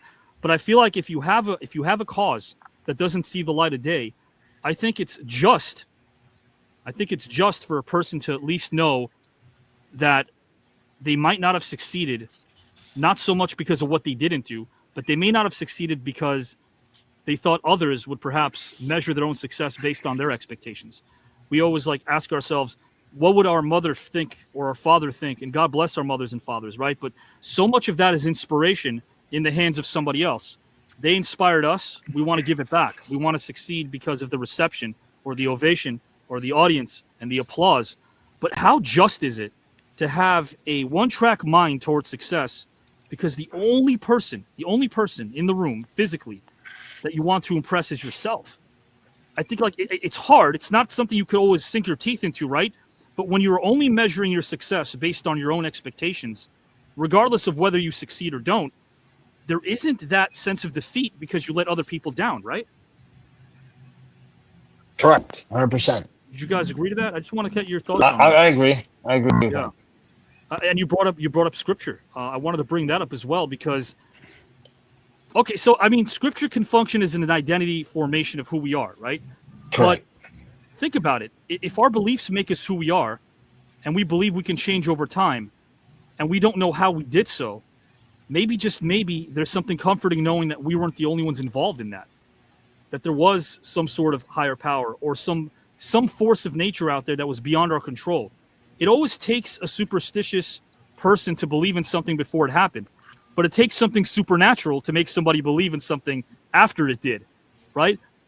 Does it really hurt us to have faith? And I'll ask Dan this question as well. Yeah. Dan, this isn't about religion. It's not about that. But to have faith in something requires the ability to not only believe in yourself as the ultimate piece towards success, right? You have to give in to something or someone else, right? No, you have to have faith, whether that is a religious faith or whether that is faith in yourself. I mean, faith is faith. Yeah. And I think we do it in different levels or different increments on our daily lives. As an athlete, there's usually the Ultimate Fighting Championship, especially when you go back to that NHB, the no holds barred era. I mean, there was only two rules: nobody, no eye gouging, no time limits, and you could do basically anything. They were looking for ultimate victory, and I simply know that as they said, they would let your group head out to the cage. I know that I would say my final prayers as I was walking towards that cage. Sure. Not for victory, but simply just to help me to perform to the best of my capabilities, and everything else I put into your hands. Right. And basically that would be like the last thing I do, and then I would climb into the cage. And so again, it's kind of like, even when you say, as you say your prayers, there's a pattern to saying prayers, because saying prayers are one aspect, but you can also, as you say your prayers, you're helping to reinforce and to help make that mind. You're wiring it for certain things. You're going to wire it for success. You're going to wire it for different things. It's kind of like going, I'm not asking for victory in this. I'm not asking for that. But it's like going, help me to get up earlier in the morning. Help me to eat the better types of food so I can stay healthier. Help me to try to incorporate more exercise. I mean, I'm probably the senior citizen of the group here, and it's kind of going, I'm in that. I tell people the third quadrant of life. I always tell people, and I've said it to you there, Avi, before that, my goal is really to live to be 125. That actually is a serious goal, even though I comedically kind of say that. I'm only basically a little over halfway there, so it's kind of like I'm ready for my midlife crisis right now. So, but I still don't foresee going out and buying a Ferrari or anything like that, because that's just not Dan Severn. But it's like trying to spread the word to other people that I'm there teaching maybe an amateur wrestling this. I'm teaching there, teaching professional wrestling that, or mixed martial arts this. But the bottom line, they'll get out of almost any one of my seminars, that is that you have to set your goals. You have to believe in yourself, and literally you have to pull out a piece of paper and physically write something on down, because it makes it more real. And I go, and you paste that up onto a wall, so you have to see it. Don't you agree that instead of talking problems, the greats talk solutions? Well, yeah. You have to talk solution. You can't just bicker about the same old. Come up with solutions, even if they're wrong. Sure. But at least start coming up with just realize, okay, well, that didn't work out so well. What else do we try next? So absolutely. And by the way, you were talking about your workout regimen. Please correct me if I'm wrong. Wouldn't you? I think you would take something like 20 minutes before a match. Well, you had a stretching program that went for 20 minutes. It was a routine that you did prior to each fight. Am I right, Dan? Yes, there's the stuff that I would do, again, just to warm up the body, because you can realize you can't just walk out there cold and then go into 100% overdrive. I mean, it's I used to warm up, even in professional wrestling. I would be like, again, all these small shows, I was like the only guy backstage literally warming up. And then the other guys that made the other guys nervous are like, Dan, they're like, this is work. I go, I know it's a work. I go, these guys were, again, they were younger than what I were, probably a whole lot more pliable than what I were. Even what you brought up, Dennis Carluzzo. Yes. Again, I worked for Dennis many, many times. And one of the first times I asked him, I said, Dennis, because there was no, I could go over there, stretch out on the gymnasium floor, kind of hard, stuff like that. But at least the professional ring was at least padded that. I go, Dennis, do you mind if I go out to the ring as the crowd is coming in? Because the show's not started yet. The crowd, this ring just got set up. They open up the doors, and I go, you can't if I go into the ring, for 10, 15 minutes, just do a little workout stretch out routine. And he said, no, go ahead. And literally, people come to know that, and they would arrive there early to watch me do my little routine of doing Jericho steps, forward rolls, back rolls, stretches, this, that, and the whole 9 yards. And then literally the people were starting to applaud me, and I'm thinking, wow, that's they would arrive to the arena early to see you warm up. Yeah. And the thought pattern was everybody else must have got out there a little bit before Dan. Dan's one of the last people in the ring or something like that. So again, it's just, I just went with the flow. And it would be great to out wrestle your opponents before obviously snapping on the dragon sleep or anything else. What is it? Just, well, again, I always tell people being a little bit older, not as pliable. I mean, I'm just trying to help prevent injuries because. Correct. I mean, Charlie, how many professional wrestlers actually do warm up before they walk out into that ring? And now they're doing some of the craziest maneuvers without the aid of a safety net. There's not many that do. I'll tell you that. I think I warmed up a lot just because of the amateur background. It was just always stretching. We had a thing called a 22-minute drill that before we would start, and I would always warm up and stretch because, man, I've been hurt more times in pro wrestling than amateur. Thank God I did stretch. Yes. I blew out knees. Same he here. said, everything that they're doing out there. I can only imagine that. And again, guys, interwoven into the conversation is football. And I do want to bring this up as well because for the fans that don't know this, we're wondering, how did Dan get the Beast moniker?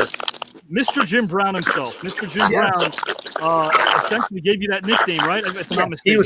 He was one of the play-by-play color commentators, and he was did you hear a lot of background? There is a lot of background noise here. What I'm going to do here is just try something real quick. Okay, no problem. Dan, go ahead, my friend. Yeah, again, just I had to be. I think it was like UFC number. Well, I think usually number 4, number 5. But Jim Brown had joined the broadcasting team, and he even said afterwards. He said, because when I first met you, Dan, he goes, I didn't even know you were one of the fighters. I had worked for 2 different universities. I had worked for Arizona State University, Michigan State University. So when I had to show up to a social function. Typically, it would be sports jacket and a tie.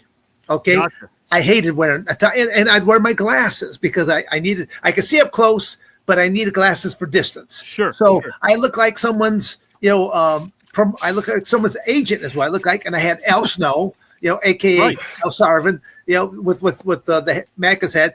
He's dressed in a tank top, tattoos, stuff like that. They all thought he was the fighter. I was his manager. And then when the UFC official would say, we need all the fighters up to the head table, because then, again, we're talking about the 8-man tournament sequence. So all 8 athletes would be up there. I'd be sitting up there as one of the 8, and Al would be out there. And now people are like going, well, who's this guy up here? Sure. And it just, just the mannerisms and stuff like that. But then when Jim Brown made the comment, because when you walked up into that, when you stepped up those couple steps into that cage, he said the transformation that came over your face, your body. He said, I never seen someone transform the way I got. Well, I said, that's the same way I was in my amateur wrestling career, which Charlie can attest to that as well. Yeah. To me, it's like going, I shake everyone's hand on that mat. No hard feelings what's going to happen in the next 6 minutes, 8 minutes, or whatever length of time the match is, because I want to win, and I'm going to push myself the very best to try to win. I respect the hell out of that. I really do. And I respect the fact that our fans maybe one day will find out. I'd like to pitch this to our studio that's watching. A concept, maybe it's something that Dan and I will talk about further, but I always like the title 10 for 1. Guys, Dan Severn in one day, if you will, one afternoon, I don't know the time frame, 10 different matches, Dan, am I right? 10 different matches? It was that was 7 MMA matches in one day. 7 in one day. Yeah. Incredible. Yeah. Oh, no, that's right. No. Okay, so I'm sorry. I can't even fathom that. No. That was gosh, I can't believe I'm drawing a blank there on that one right now. That was actually my amateur wrestling career right before college. That was actually that was 13 matches. 13 matches in one day. Well, again, Charlie could attest this because I think my record was, I think I had 9 matches in one day to win the championship. I mean, and it depends on how big your weight class is and all that, but right. Well, okay, and Charlie can attest this one. The 2 easiest weight classes are the very lightest weight class or the very heaviest weight class. Correct. And I was at the upper tier, so the toughest weight class is dab center in the middle, like that around that 150 pound weight class. Yeah. When you win that, you're somebody, or even one weight class below one weight class, because again, a lot of people there. So I started going 2 weight classes. I go, my 3 primary weight classes was 198, 220 heavyweight. So I go 198 one weekend, 220 another weekend, and I kind of got tired of, even when I would weigh in earlier, some people would see me in their weight class and they would go a different weight class. I'm making this and start making math. So what I started doing was I would weigh in at the tail end of time period. And then in one particular instance, I went in switch. And then I went, well, I did that once where I waited late. There was like 7 other men. Yeah. This was for a state championship title. Sure. And the other 7 men weighed in. I'm number 8, so even numbers, even matches. And I even asked the matchmaker, put me up to number 1. That way I get no buys. I wanted all matches. Gotcha. And it was like about an hour and a half, 2 hours later that the tournament started. Montrose Hill McCoy, or? Yeah, Montrose Hill McCoy. Got it. And they did all the bracketing. So I went over to the chart to see who my first match was. All 7 other men had withdrew. Jeez. I won a state title without ever stepping out on the mat. Wow. And that's where I was a very no one wants to win it that way. So. Yeah, I was a very aggressive pinner. What it was, and you just high school you see pins collegiately. Charlie, attest to this. Charlie, how often do you see a pin in college on the collegiate level? Not many. No. I mean, who holds the record? Gene Mills, right? 106 pins. Oh, Mean Gene. Yeah. Me and Gene, and no one has come close to what he's done. It's just he was spectacular. He was actually although an amateur wrestler, he should have been a professional wrestler, because he would be out there in the middle of a match and he's torturing his opponent. He would stand on up and like he's opened up a can of spinach, and he'd be eating the spinach and they turn it into super cycle. Yeah. Wouldn't you guys agree though that like the mental strength that you have to have is probably just as important in that case as the physical acumen? It's both. Oh, yeah. It goes hand in hand. Both. Yeah. Would you guys thrive? And I'll ask Charlie this too, and then we'll kick Jermaine, hopefully with some tech issues, might sign in. I hope we have one more topic to go. But Charlie, did you do well under pressure in those years, or did you feel as if? Well, let me ask that question again. Doing well under pressure, clearly you did, because you guys are champions and we know what you did. Amazing resumes. But did you find yourself being able to psych yourself up more when the stakes were higher? I think so. I know when going into my junior year, like Seton Hall never won the Big East title, and we came down to my match, and the kid was Grant Johnson, was ranked 5th in the country, and he beat me earlier in the year. And coach goes, "Hey, Seton Hall's never won a Big East title. All you have to do is win this match." He goes, "No pressure, but it's all on you." So I went out there and I beat him 9-3, but I mean, it was a different mentality. I mean, I took it right to him. I did not wait for them to dictate the match. I set the match in motion, like how the match is going to be dictated, and right off the bat. I mean, I see a lot of wrestlers, they wait to see what their opponent's going to do. You can't. Your best defense is your offense. You got to set the tone, and you got to take it to them. And I think that's the mental part. I see a lot of people. They sit back and they're waiting to see, okay, what type of stance they're going to be in. Are they going to hand fight? Are they going to is touch and go? And I think you really have to dictate. You can't. You have to set the momentum. And I think that's the big difference when it comes. I'm to like, mental. this is a masterclass from you and from Dan. This is like a total masterclass. Yeah, I'm soaking all this in. I always tell our viewers I got the best seat in the house. I really do. Just soaking all this in. Yeah. And, I'll tell you what, we've had a lot of great luminaries here who also had quite the wealth of knowledge they shared with us. This is the portion of the show. It's about a minute. I'll leave us all on screen where a memorial video for those that we've lost have been a part of the celebrity tournament who have gone on to a better place. So this is how we pay tribute to all of them. Yes, sir. Of options for Gallagher, more underrated than why? Sauerkraut, Henry Kissinger's deep soothing voice, or dogs wearing sweaters? I like dogs wearing sweaters. Did you have fun? Yeah, I haven't done an interview in 20 years.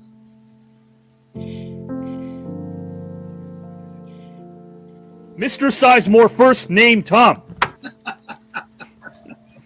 How are you, my friend? I could turn the volume lower if you'd like next time. If you'd like me to do that, Tom, I could do that. Wow, that was something else. I don't know what I can do now. Oh, please. That was terrific, man. Thank you, my friend. I appreciate that. And what, as charming as a guy that you are, man, and as honest as a guy as you are, and as down to earth as a guy as you are, you played a character that isn't so down to earth named Scrooge in college. You played Scrooge, and of course, I feel like a thespian should rely on their instinct. Do you feel like you rely on your instinct a lot as a storyteller as well? I mean, playing Scrooge at that young an age was, when I think about it now, I only way I could have done it is I was relying on my instincts. I could have done it any other way. Okay. More underrated than why? Unicycles, Italian men named Skippy, or sophisticated dinosaurs? What? More sophisticated dinosaurs? Yeah, I want to say the sentence. Italian men named Skippy. I just want to say. Yes. Yeah. Italian men named Skippy. I want to say the sentence. Italian men named Skippy. Yeah, something you'll ever hear. Yeah. Did you have fun? Did you have a nice time? I had a great time. It was ball. Yeah, man. I want to do it again. This is great. I just think it's going to be, a lot of fun for people. I don't think people like this on the air. I don't think really. No, there isn't. I just think it's going to be I'm very interested in how people respond to it, because I know it's going to be interesting and see if people tune in and stay tuned in, and I really hope they do. And I'm all yours, bro. Let's go out and make this work. All right, I'll talk to you soon. Okay, bye. I teach a workshop, and one of my students finally said about my class about iambic pentameter. He finally said, "I got it, and he was excited, and it was both his elation and those three words that make it worthwhile, right? Amen. You got it. But I think I've got to have equally passionate people involved in the production of it. That passion will override any reservations anybody has as to the show's potential for entertainment or education.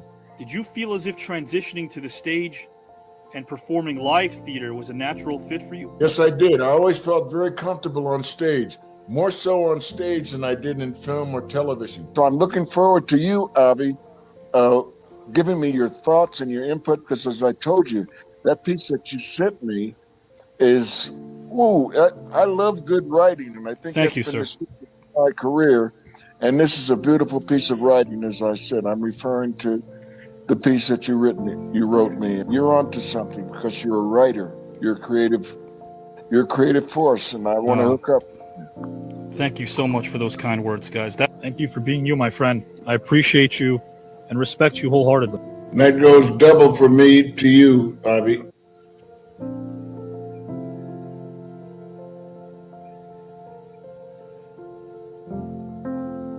I come from a military family. My dad was military. Died about 6 months ago, but man, you guys would have loved my pop. He's a gentle guy, quiet guy. Tall guy, about 6'7". But Jeez. It was really, really sweet. It was a sweetheart. Yeah. Sorry for your loss, man. I appreciate that. I really do. And you know, I wanted to ask you guys a quick question before we play a really fun, very quick game. It's kind of the moment of levity of the show, and then we have our final topic. If you had someone that's departed this planet that you think would enjoy our conversation, someone maybe who went to a better place, who do you think it would be? Who do you think would be kicking back watching this? I think my brother Russ, he would. We both he wrestled at Seton Hall with me. We signed with WWE, and his last match was against John Cena.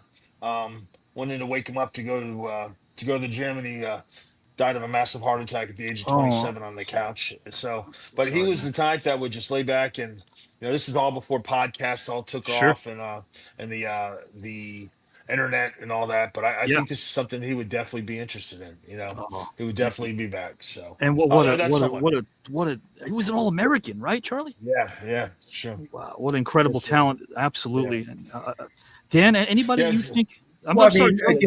I'll be a little more sentimental about this. It kind of goes back to what Charlie was talking about a little bit earlier on the first question. Sure. I mean, it would be because I am a mixture of both my parents, my mother, my father. I'm a perfect mixture. My father was actually a very quiet, powerful man, and my mother, she could fly by the seat of her pants. When the more chaos there was there, the better she could perform underneath that. Right. I'm thinking, man, I know my parents are looking down upon me like going, that kid could fly with them all. So again, right. That's a great thing. My father even because all my other siblings, again, 7 of them, they actually all had real jobs. And one day he was asking me, he says, Sunday, first I said, how old do you get to be first? And again, I'm probably somewhere in my early mid 40s, something like that. He goes, do you think you'll ever get a real job?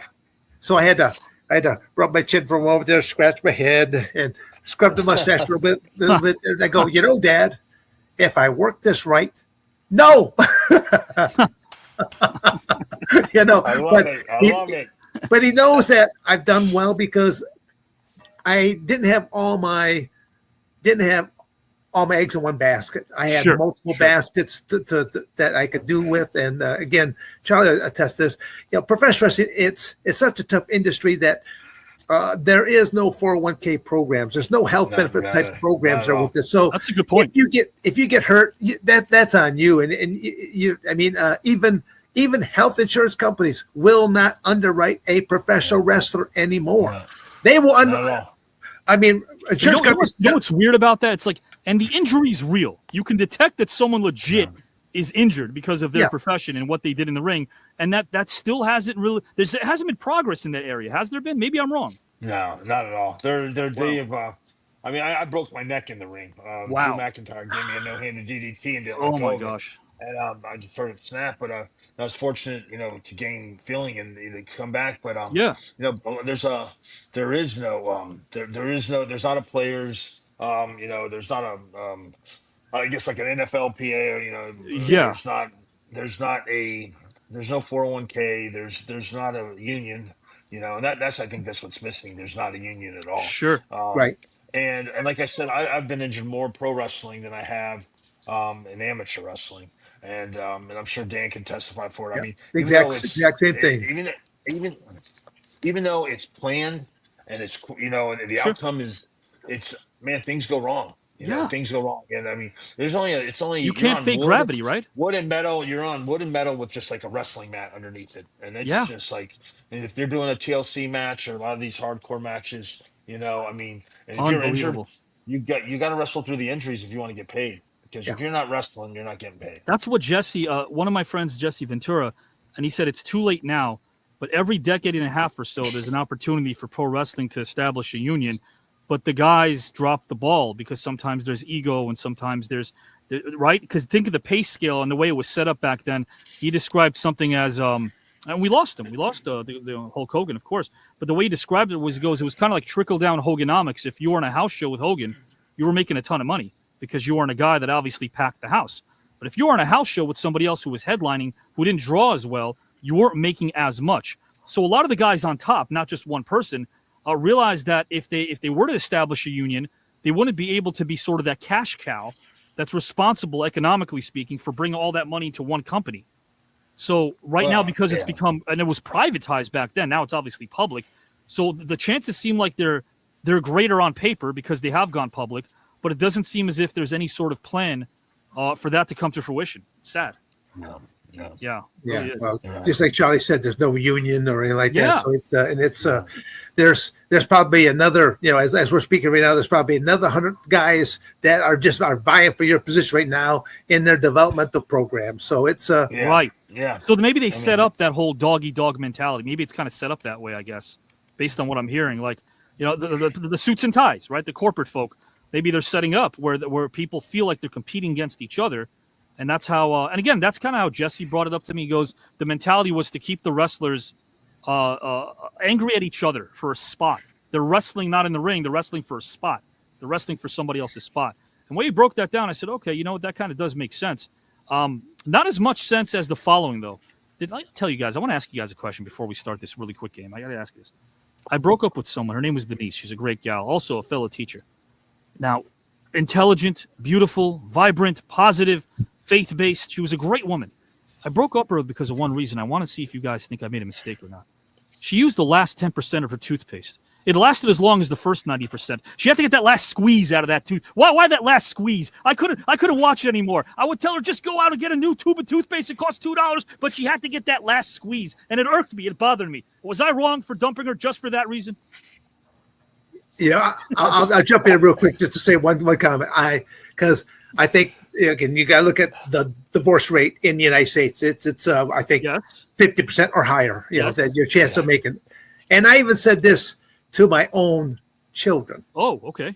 As I had my own little father to son, father to daughter, because I have 5 children, and so I got a mixture of sons and daughters. Yeah. And it was a little bit more comical for one than what it was for the other one. But it's when I'm moving my youngest daughter, she's going to college.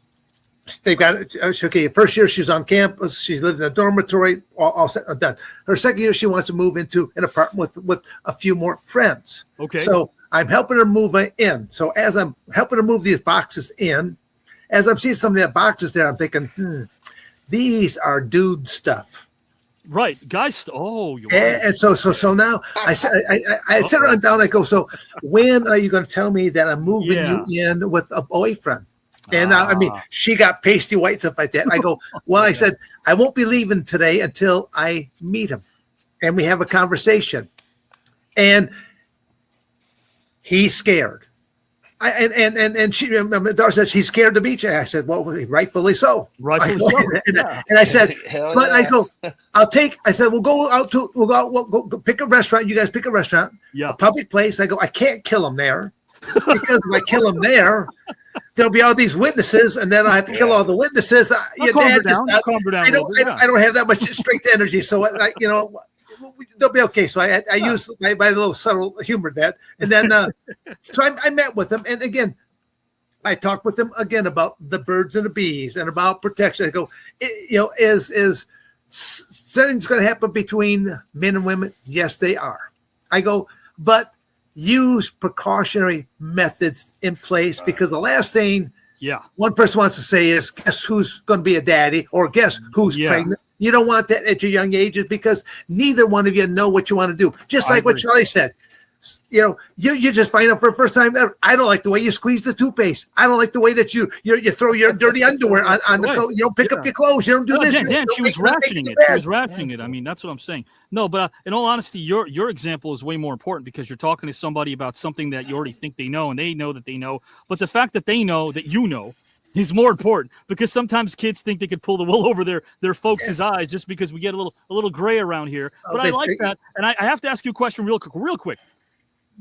This is sort of, I'm not Nostradamus. Sometimes I've been reduced to being considered Nostradamus, but there has to be, in that situation when you're sitting across from your daughter's boyfriend, there is no way he did anything but this when he's talking to Dan Severn, right? He was agreeing with everything you had to say. Yes, sir. Yes, sir. Yes, sir. Yes, sir. Yes, sir. Okay, but the funny thing though is even now, all these years later, that my daughter will simply say that she goes my husband, my son-in-law name is Brad, and she goes, Brad is still nervous around you. I said, well, I said, that's a smart man. He should be. He should be. Yeah, as I say, he's smart man. He should be. I go, what I don't know. I go, I got friends that do know, and you got to keep on their toes. Take care of my problems for me. Yeah, I like that. That's cool, man. And you guys, I will play a really quick, fun game now. Again, let me just kind of tell you what this is. Of course, it's nonsensical, but when I teach acting workshops, it's fun to play this game we're about to play because it makes your mind go somewhere you never thought it would. You got to pick one of these scenarios. One. I'm going to give you one. Let me know which one speaks to you or more. It's called More Underrated. That's the game we're playing. We've never played that. Dan and I played in his first round matchup. We called I'd Pay For. Again, wacky scenarios. Now I'm going to start with Dan Severn. What do you think is more underappreciated, more underrated, and why of the following? Hole-in-the-wall coffee shops, restaurants named Food and Stuff, or diners simply named Eats? Well, I've actually been to places named Eats before, and I think I've been all three places. Yeah, I gotta say, well, again, being on the road, because as you're driving down the road, you need gas and you need food for your automobile. Yeah. And again, whether or not you're the lone driver or if you got a couple other people there with you. So it was, again, I'm going to throw Don Fry underneath the bus here for 1 second. I made one road trip with him, and I will never do another road trip with him. Never.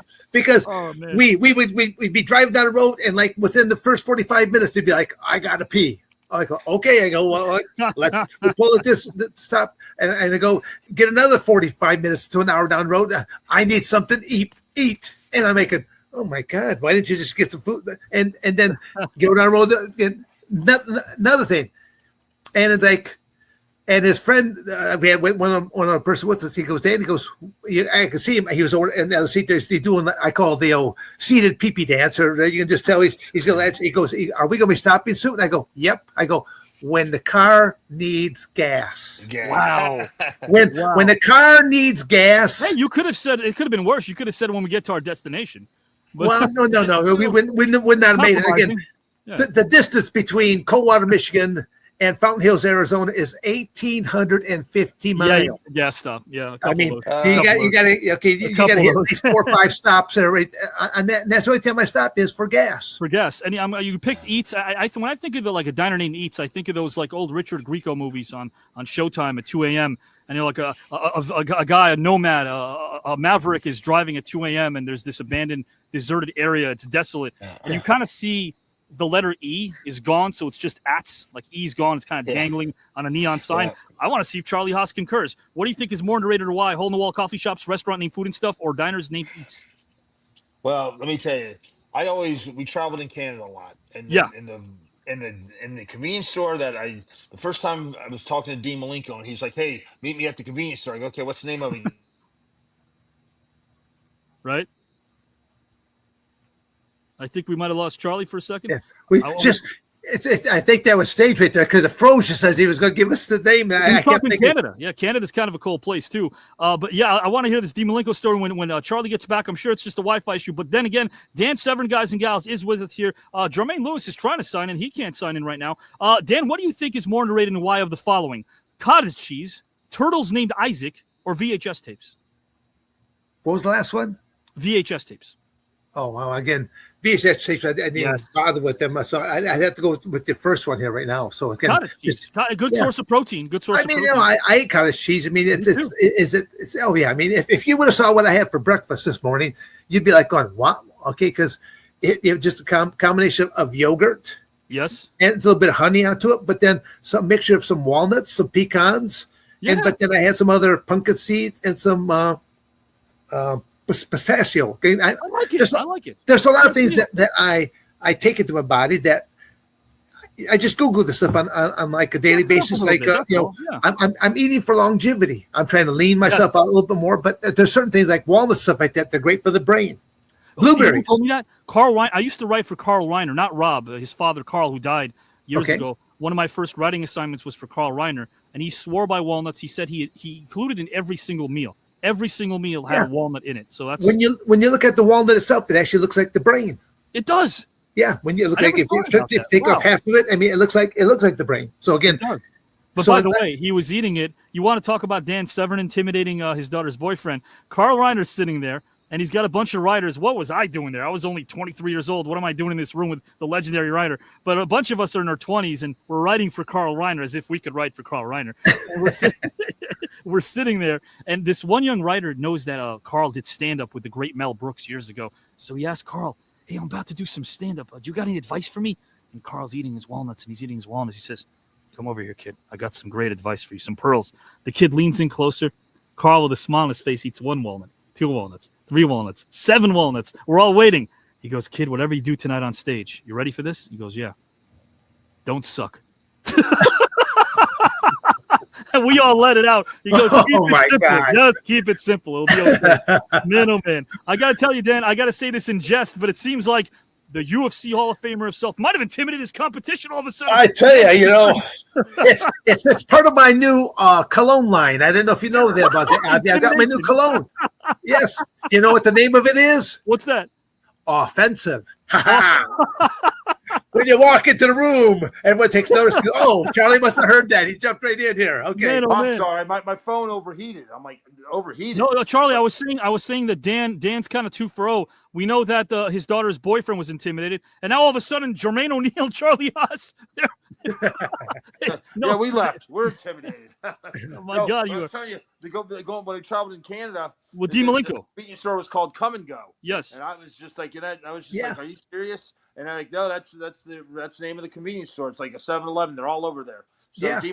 like, meet me at the Come and Go, and I'm like, I at first when I first got, I was like, you gotta be kidding me. It's just a joke because he's very quick witted, and he's like, no, that's the truth. So I always find it interesting. All the different countries I visited, all the different the names of the different restaurants or the eating places, Yeah. Even how they change the names of their movies. But guys and gals and pals, if you're getting hungry right now, we got a solution for you. Summer, of course, guys and gals, might be only a couple of weeks left of summer. Fall is coming up, which means our eating habits change. Progresso soup, chicken noodle. This is the way to go. It's a 4-pack. If Jermaine was here, he'd grab one, but he's not, which means I'm going to try, but I won't succeed at all to wrestle that last can and get 2 for myself. But I got Dan Severn, and I've got Charlie Haas. How the hell am I going to get 2 cans trying to wrestle Dan Severn and Charlie Haas? That ain't going to happen.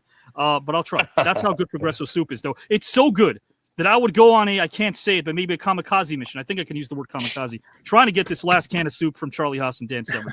Good luck for me. Pray for me. I need to have faith. That won't happen.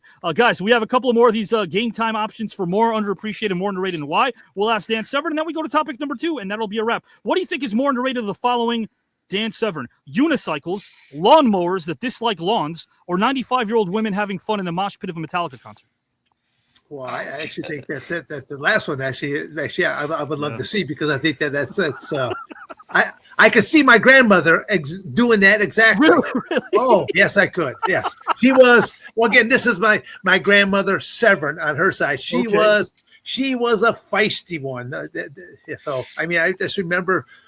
Yeah, she had she had, I think, maybe like a 2nd or 3rd grade education before she was thrown out of the school. Oh, okay. Not asked to come back, but she grew up on the fishing docks of Bayport, so she had a very salty mouth on her. She was around all these sailors, and these sailors spoke, outlandish, so she had a very salty mouth about her. Sure. So, I would love to see that. I think, at that age, God bless him, if you're getting to the age of 95, do what you want. You've earned it. You've earned your right. If it's not hurting anybody, of course, why not? I'm going to ask Charlie Haas that same question. Again, what does he think is more underrated and why of the following? Unicycles, lawnmowers that dislike lawns, or 95-year-old woman having fun in a mosh pit of a Metallica concert?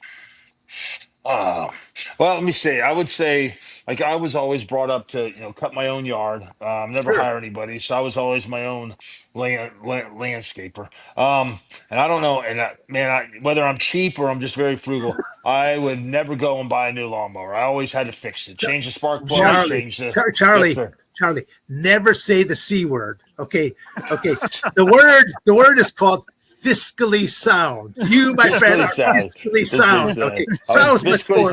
Yeah. Thank you very much. I was fiscally sound. Let me tell you something. Whenever like we were having a birthday party, or whenever whenever it was like any type of like I don't know, a holiday and family and friends are coming over, I'd get out and cut the yard. My lawnmower always chose not to like the yard I cut, and it would always. I love just that, and crap. don't feel bad. It'd crap out on me. It'd crap out on me, and my wife's like, "If you just go buy a new lawnmower, it'd look nice, Nope. But I was Not just doing it. no. Not I doing was it. fiscally Gonna make this fiscally work. You made it sound. work. And don't worry, man. I was kind of this. I give me a heart massage and get that baby up and moving again. Heart massage. And Dan, I got something in common with Charlie, so don't feel bad, Charlie, because I would always contribute to the Avi Cash Preservation Society. I can't even talk, but don't worry about it. Fiscally conservative. That's what Dan says. Guys and gals and pals, we have one more option here for more and appreciating why. I'm going to kick it over to Mr. Dan Severn. He'll tell us what he thinks is more and appreciative of these three options. We have psychiatrist with multicolored mohawks, high fives, or milk cows named Peggy. Well, again, that makes me a little bit more sentimental right there. You got me at that last one because, again, I remember. Charlie doesn't know this, but one of my duties growing up was milking the family cow. Yes. We had one, the family cow, and her name was Peggy. Peggy. Now, even more embarrassing was the day that I had to walk her over to the neighbor's bull, who was going to impregnate her. So now you got now my mother had quite the sense of humor. My mother pulled out an old bonnet. She cut it out there so her Peggy's ears would stick out. So she had a picture of me. I got Peggy, the milk cow, wearing her bonnet, going to see her beau for her date. Yes. Wow. And here I am walking down. I mean, again, this is a couple miles away. I have to, because we didn't have a trailer to put the cow in. This was kind of like an event. It became an event. Oh, well, my mother, again, she had a witty personality about her, but she liked to put people in uncompromising type of situations all the time. So, yeah, I love that. I love that. So it's got to be for you. It's got to be, of course, Peggy. I'm going to ask Charlie Haas the same question here. What do you think is more underrated and why of the following? We have psychiatrist with multicolored mohawks, high fives, or milk cows named Peggy. Did you have a milk cow named Peggy too, Charlie? No, but you know what? I worked on a quarter horse ranch in Oklahoma growing up, and so we always had mares flown in, and I always had to hold the tail while they were trying to impregnate the horse. I thought you could go that route, or at least I wasn't holding the boot. I wasn't holding the boot. My gosh. Well, I mean, Charlie, that made me very popular at junior high because all these boys are talking about getting to first base with girls, stuff like that. I go, well, what is first base? They're like, well, I got the chance to hold a girl's boob. I go, well, gosh, I've been holding a female's boobs for like the last half a dozen years. Granted, she's got four nipples, but hey, you know. And they're like, what? What kind of a freak is that? You know, overly ambitious. Why not? Sure. Guys, this is our final one over here. We're having a good time over here, levity, but then we got our final topic and we are out. Guys and gals, Mr. Dan Severn, which do you think is more underrated and why of the following? We have dinosaurs with musical theater aspirations, sneezing 5 consecutive times, or filling a cup to the top without it overflowing. Dinosaurs with musical aspirations. That's what I would go with right there because I just can't even imagine them, playing any kind of instruments or to try to play the keyboard, stuff like that. The T-Rex would have a tough time playing the T-Rex would, play the piano. Yeah, I agree with you there. Charlie? Man, like, depending on how what type of cup are you trying to fill? You know what? How about like a good old-fashioned mug like this? Like a mug right here. Okay. I was thinking more of a drug test. But anyways. Oh, gee whiz. Because I was with WWE when they were doing drug testing, right? You know, after the Eddie Guerrero and the Christian Juan. Sure. So like you're holding the cup and you're peeing, and you're like, man, I'm going to overfill, and you're trying to put one down, you're trying to hold, hang on to you're hanging on to your unit, and you're like, oh my God, man, how am I going to do this without spill? And then you're trying to hand it off to the person watching you, which is also pleasant. So if you do that that's underrated. Yeah, it's so underrated. Yeah, so I would say the third one, filling up the cup while without overfilling, if it's a drug test. This was great. Guys and gals and pals who are watching, leave us your choices as well. Mr. Dan Severn and Charlie Haas, having a blast with you guys. You guys are awesome. Yes, sir. As soon as we finish our final topic, I've got about a 30-60-second video tribute for each of these fine gentlemen that I put together myself. For them, they deserve it. Our final topic, Freedom is a Song. I will kick it over to Mr. Charlie Haas. Charlie, if heaven had its own national anthem, what would its title be and why? And when you walk through those pearly gates of heaven for the first time, who would you like to see first as this national anthem is playing and why? Mine was I would go back to How Great Thou Art by Elvis Presley, and then or by Carrie Underwood. And when I grew up in this, I was born in '72, but I grew up in the '70s, a big Elvis fan, my mom and dad. And I mean, when he would start singing gospel, and I always watched YouTube, but it would be How Great Thou Art. And I mean, you picture this: you walk through the gates of heaven for the first time. There's no blinding light show, no chaos, just peace. You hear the music before you see anything, and one clear voice, maybe a guitar, maybe strings. It's like songs that wholeheartedly. You know the whole story. Um, the How Great Thou Art starts out quiet, and then it builds to a choir, horn, strings until it fills every space around you. It's got the same awe and gratitude as when you look up at the night sky or stand in the middle of the mountains and you can't help but think, Lord, man, my God, how great art thou? I mean, like, look what you have given us and what we're able to stand under. And then you see him, you see them. It could be your dad, your grandfather, all the people that passed on before you. Um, and then you walk into the presence of God Himself, whoever it is, or your higher power. They're waiting, eyes locked on you, like you never left. There's no rush, there's no clock ticking. You talk, you laugh, you share what you didn't get to say on earth. The music swells around you. The words we have thought about all before. And then it sings into my soul. God, how great art thou? And that's it. Man, that's incredible stuff there. And you know what? I want to ask you this too. Do you think that sometimes, you're talking a lot about faith as well, and maybe we're here biding our time for something greater, something better. Do you think, Charlie, that our heaven looks like the way we envision it to be, or is it a set image for everyone once they walk through those pearly gates? Just your opinion. I mean, I think it's, well, we hope that there is, we hope there is. Sure. You got to have faith that there is something better beyond. Right. I'd hate to just think that everything we accomplish on earth just ends, I agree. I hope that what we learn here, our spirit, we can move on, whether it's another reality, another dimension. That's a great question. It's, I would like to think of it something, I would like to think that my heaven would be what I envision. Sure. Not so much of what we read in stories or in books, but what we envision, who we want to see when we first get there, who we want to surround ourselves with. Absolutely. So I guess it's the faith that you have that's what'll that's what you're going to see when you get there. Now, knowing me, I'm probably totally wrong, and it's going to be what God wants it, and what he and who's made it that far and who's crossed the line and who he's decided to allow in. That's hopefully, you'll see those people, I think it's a positive thought though. Yeah, exactly. Like, maybe, not maybe, I would dare say that maybe I keep saying maybe, if we polled 95% of the people across the globe, they'd probably say their idea of heaven isn't about the what, it's the who's there waiting for me. Yeah, I totally agree with that, man. Mr. Dan Severn, my friend, if heaven had its own national anthem, what would its title be and why? And when you walk through the pearly gates of heaven for the first time, who would you like to see first as this national anthem is playing and why? My friend, the floor is yours. Okay, well, I like Charlie's answers right there because, again, it was, I'm a big Elvis Presley fan, and again, he comes from that religious background where a lot of his songs kind of derive from. But when I did a lot of Googling here because there's just a number of inspirational songs that I wanted to put on down, but it's kind of going.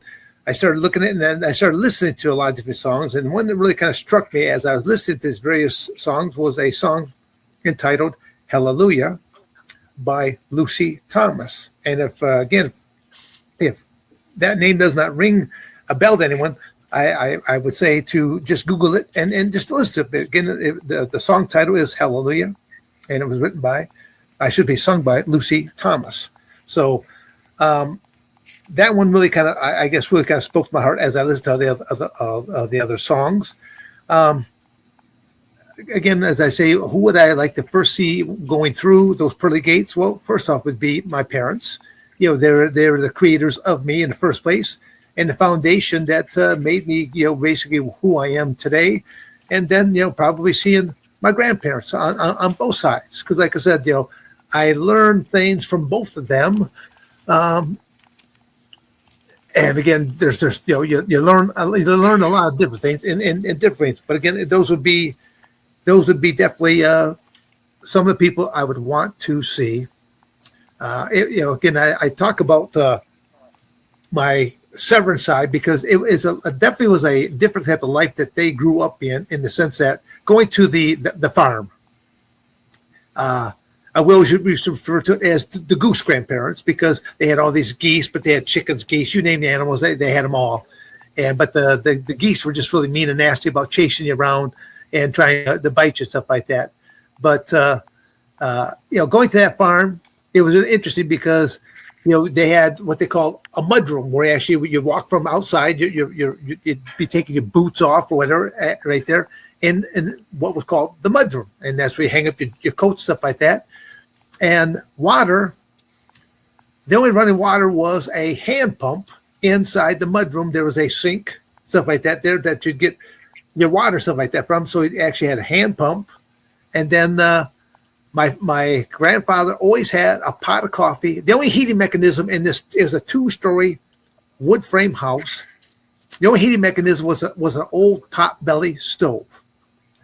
And we were able to salvage out of that house the potbelly stove, and it's still sitting at my parents' home, even though my parents are gone.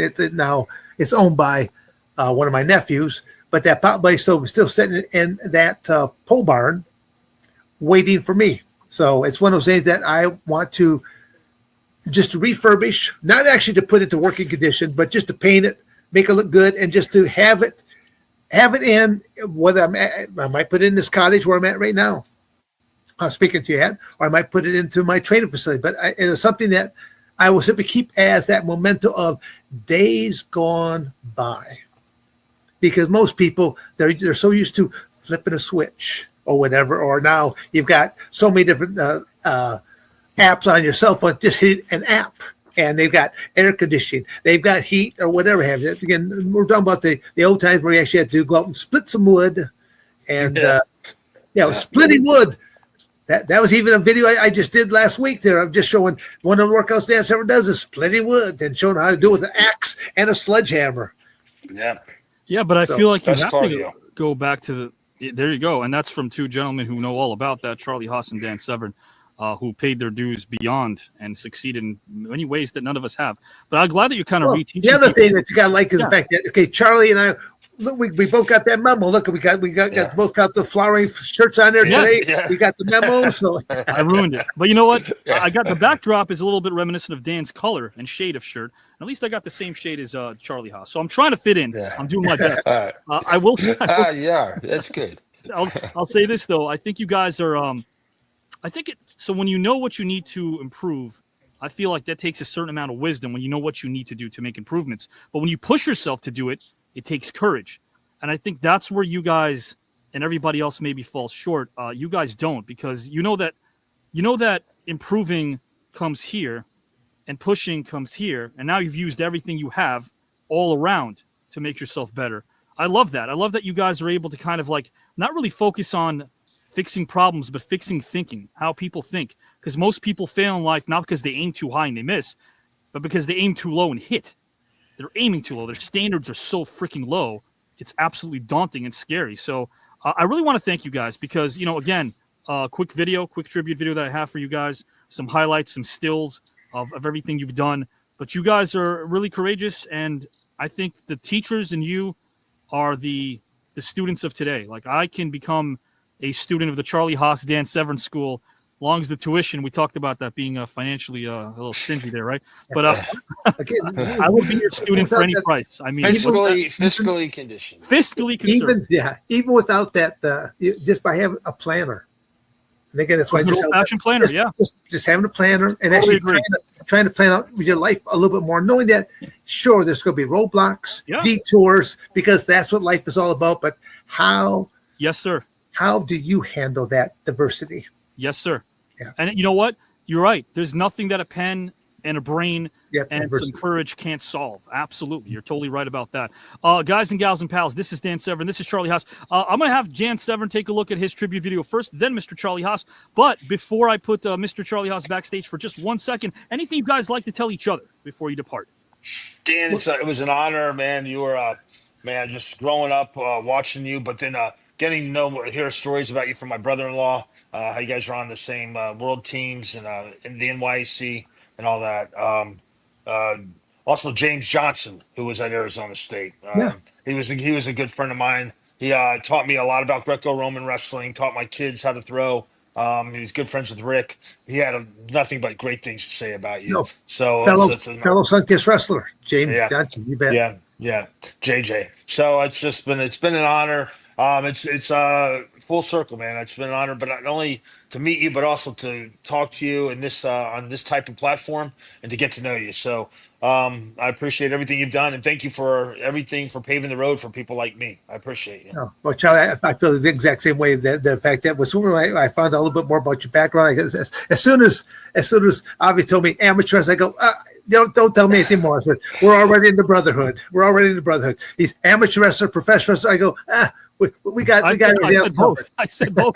I said accomplished in amateur wrestling and professional wrestling. No, because you're right. And I hate the word amateur, but then when you link it, it's like there's nothing amateur about an amateur wrestler. There's nothing amateur about it when you think about the conditioning and the strength and the time you put in. So, I'm glad you guys were here together. For Jermaine Lewis, who's not here as well, I do want to say this to you guys. Dan Severn, of course, is going to have his first video package that I play. Charlie Haas, I'm going to play yours in one brief second. I'm going to put you backstage for about 1 minute, my friend, if that's okay. I think we might have frozen a little bit. Charlie, if you can hear me, hang out there backstage, my friend. This is a little a promo video that I put together for Mr. Dan Severn, and of course, in preparation for this segment. This is Dan Severn, guys and gals.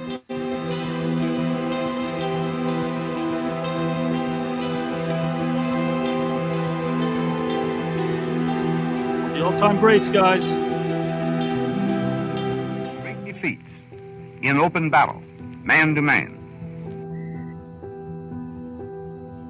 I have full confidence in your courage, devotion to duty, and skill in battle. What a coach. We will accept nothing less than full victory.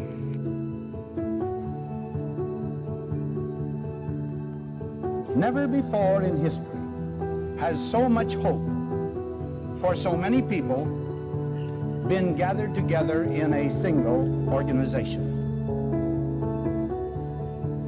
I think and hope, pray, that the humanity will learn more than we have learned up to that time.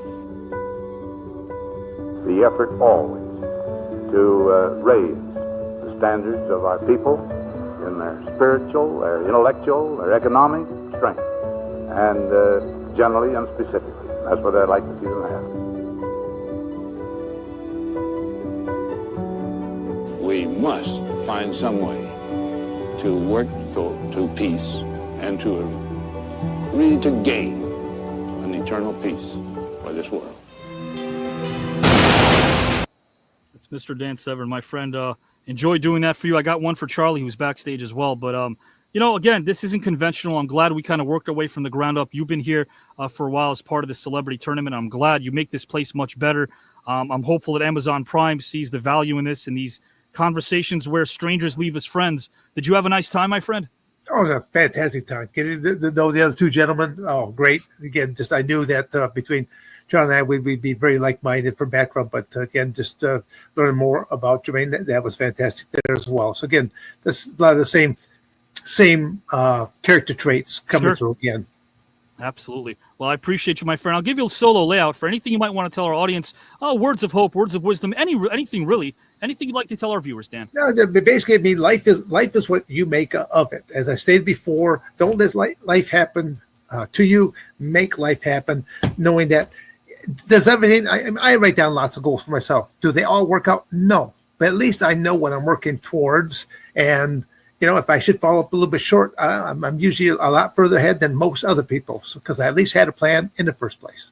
I love that. And this is different. Do you like that this is different, Dan? It's not like a Well, regular. it is. It's something totally different from any other type of interview I've ever done. So again, I can't, especially you come up with some pretty off the wall questions. I think you even make Dan Sever's mind kind of like twirl a few times. Well, no, you've taught us a lot, including this man over here. I will talk to you very soon, my friend, on the phone. I hope you have a glorious day. Yep, you too. Take care, man. Thank you, my friend, Mr. Dan Severn, and I'm going to bring in Mr. Charlie Haas. Charlie, I'll say the same thing about you that I will about Dan. What a class act, huh, Dan Severn? What a class act.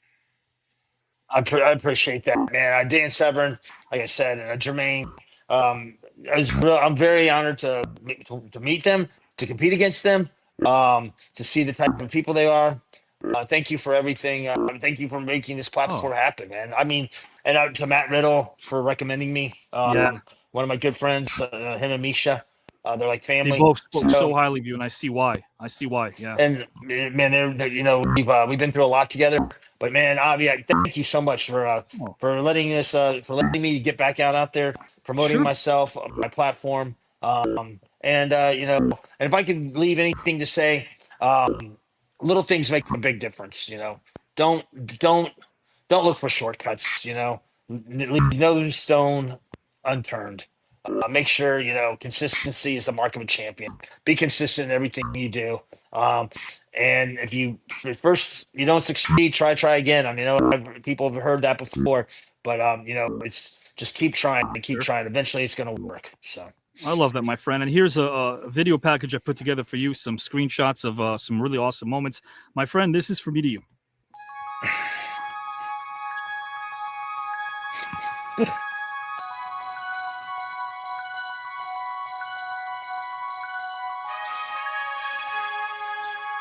That's what it's all about, family.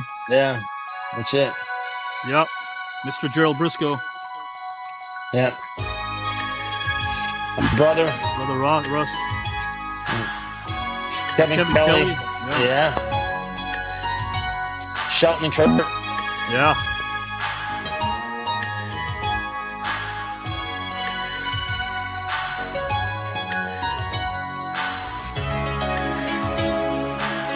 RVD.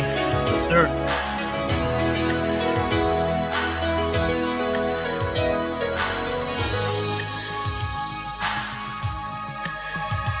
My son Russ. That is brother. Awesome. Wow. Yeah. Hey man, I know this sounds sappy, but I'd rather be sappy than cynical, dude. Your presence is a present, man. Like I had so much. Thank you. So much fun, just kind of being able to go to places that make us think. And you provided us a lot of clarity on those different topics. Some were zany and some were thought-provoking. But either way, man, thank you for being you. Yeah, you had a nice time overall, Charlie? I had a great time. This is, I was really, I'm going to be honest, I was nervous. I was trying to prepare for it like I do for all upcoming events. And you want to be the best. You want to be the best version of yourself. But really, just being, we're just sitting around, like you said, the campfire, just it was a lot better that way. So I just knowing I had like-minded opponents, with you leading the way, and really, man, you were the glue. Like you were able to really, where there were gaps you filled in, where you could fit, you made it to where it wasn't more like a debate. It was that more, means the world to me, man. And it was an honor. So thank you very much. I don't know what the outcome will be. Hoping to find out soon. But man, thank you very much, Avi. Thank you for this opportunity. Anytime, my friend. We made friends, and right now, guys and gals and pals, Charlie Haas, I bid you adieu. Thank you for giving us your time. Yes, sir. Take care. What a gentleman, guys, Charlie Haas, and what a gentleman Dan Severn is. I appreciate them. And guys, of course, when you're voting, it's a positive thing right now. When you are voting, you're essentially letting the person know that they resonated with you. You're letting this legend of a Dan Severn or a Charlie Haas or a Jermaine Lewis, you're letting them know that they resonated with you. That's a good thing. We're not voting with pitchforks, as you know. That's why I love you guys as our audience. You're positive, and that's what it's all about. So thanks for your time. The floor is yours. We'll bring in our panel right now as we speak. And remember, guys and gals and pals, if you don't get it right the first time, you won't get it right the second time if you don't try that second time. So give it an old college try and see what happens.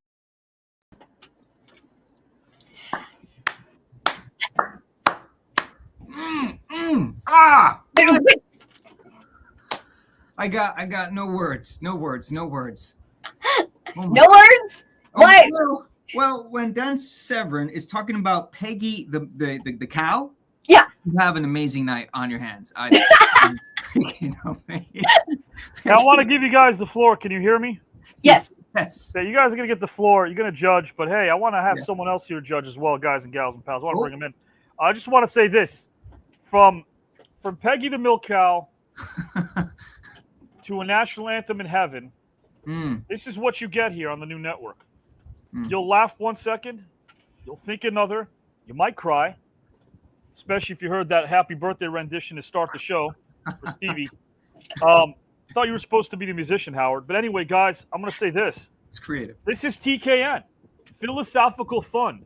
Where on earth can you get something that even remotely comes close to what we're offering you? And it's absolutely free.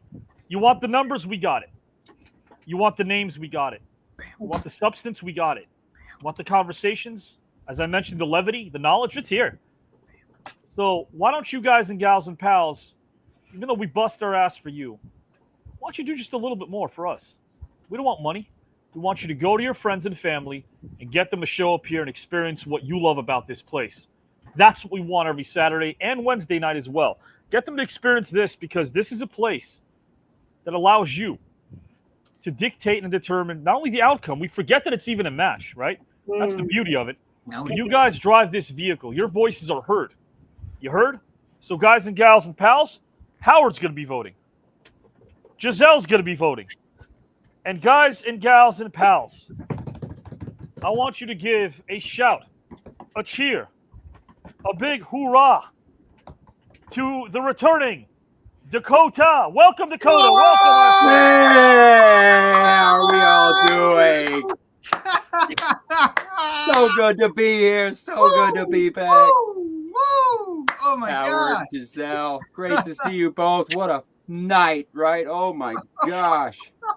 Welcome back, Dakota. And tonight of all nights, to be here, to be live, judging Dan Severn and Charlie Haas and Jermaine Lewis. How are you feeling right now after watching and listening to all of that?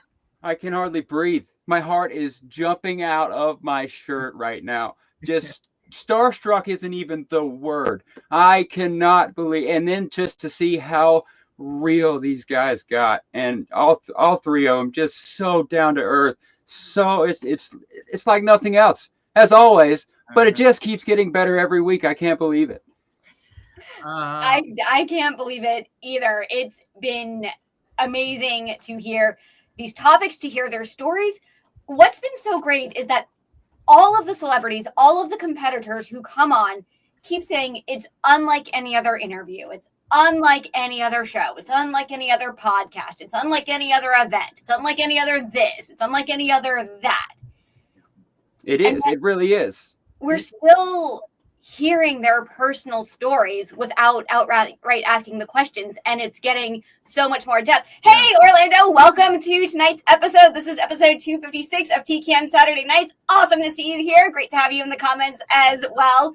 We love that you made it in this evening. Let us know what you think about our competitors tonight. Type that in the comments, Orlando. That would be awesome. Absolutely. Yeah, so these stories come out and they go so much deeper than any other show ever gets, because we hear their beginnings. Yeah. Not just I joined the team in high school. Like, we hear their true beginnings, and that's really cool that they come out in these super creative ways. Yeah, I Absolutely. totally agree. I mean, sometimes you'll hear these other shows and they'll talk about kind of the end product of their journey, right? They joined this team and this is the career they had. I think what's beautiful about what we do here is that you hear, about childhood. You hear about the events that really affected them during childhood, that really changed the trajectory of their life. Yes. And as a result, right, then you see the beautiful human. And that to me is just such a special thing that we do here. And I just got to say, Dakota, did you get younger over the time? Because you look, wow. I say I shaved my face. All right. Okay. I shaved the face off, and I didn't realize it, but shaved off about 5 years when I took the facial hair off. I didn't mean to, but hey, baby face, nothing wrong with that. No, it's terrible when I'm young, but as I'm getting older, I'll say it's not bad. It's not bad being mid-30s and still getting ID'd when I go in the store. It's a compliment in itself, I think. Yeah, no, it's great you're here, but yeah, no, these three gentlemen, what they were able to share tonight, really just, I mean, hit me in the heart, hit me in the mind, and that's the thing, right? You don't hear an emotional story. You also hear kind of this, it really affects your mind, it really affects your heart, makes you think, and it makes you feel simultaneously, and I feel like that's also so much part of the TKN experience. I mean, Giselle, what do you think? Well, not just part of it. That's the core of it. That's why we have these taglines and these hashtags that you see: philosophically fun, sport of the mind, competitive camaraderie, strangers leave as friends. Because we're witnessing that week in and week out, twice a week now, with the Black Box on Wednesdays and the Celebrity Team Challenge. So there's so much being encompassed in these 2 to 3 hours of entertainment, and this is also why we say it's an event, and there is absolutely nothing like experiencing this live. Sure, we can watch it on playback, but it's not the same as hearing and laughing along with the 1,500 other people who are watching live right now when Dan Severn's telling a story about rescuing his potbelly stove, or Aggie the milk cow getting dressed up to go mate with the bull at the neighboring farm, and Charlie Haas talking. That's a song right there. Yeah, it's going to be an unforgettable moment for sure. Just like I said, can you picture Dan walking that cow across the street to meet the bull as a little Dan? That would be just a great image right there. I think decorated, right? It had something that his mom. I mean, you have to wear your Sunday best, absolutely, or Friday best, or Saturday best, or whatever you celebrate best. But yeah, you have to get dressed up for the occasion. It's dressing for the occasion. Yeah. Oh yeah. It's bringing new life into this world. There you go. Guys and gals and pals, we are going to start again the voting process over here. We want every single one of you in the comment section to vote, because Jermaine Lewis does qualify. He hit his first topic. He qualifies. He wowed you in topic number 1. You'll vote for him. Obviously, he wasn't there for topic number 2, but let's not forget, Charlie Haas was never in round number 1, and he bypassed the 11th hour, so now he's in the second round matchup, which means he's starting off at -12. So there's quite a deficit Charlie has to come back for. Guys, topic number 1, start voting. If you appreciate this show, we're asking you to get everyone that you know that maybe hasn't commented but has watched to vote now in the comment section. Vote as our judges are voting. Our judges will not be long-winded. They're going to vote. They're going to take maybe about a minute or 2, and that's it. Starting with Howard, then Giselle, then Dakota. They're going to start voting on topic number 1 and make it official. Howard, the floor is yours. Sure. All right. Right off the bat, Charlie came in really strong. This really touched my heart. He talked about having a kind of a father and son, kind of almost faith-based podcast, and how it encompass different cultures, kind of deal with the moral compass of what's right and wrong. That, I mean, there'll be daily tests, he said. There'll be a design for family businesses. He really went in depth of what the specifics of that podcast would be. Truly love that. I love that. Dan Severn, talked about, he would tell Abe Lincoln to bypass the play. He would tell Washington, don't chop down that tree. And he spoke very beautifully about Paul Revere. And actually, I learned something today. There was not just one writer, there were 3 writers.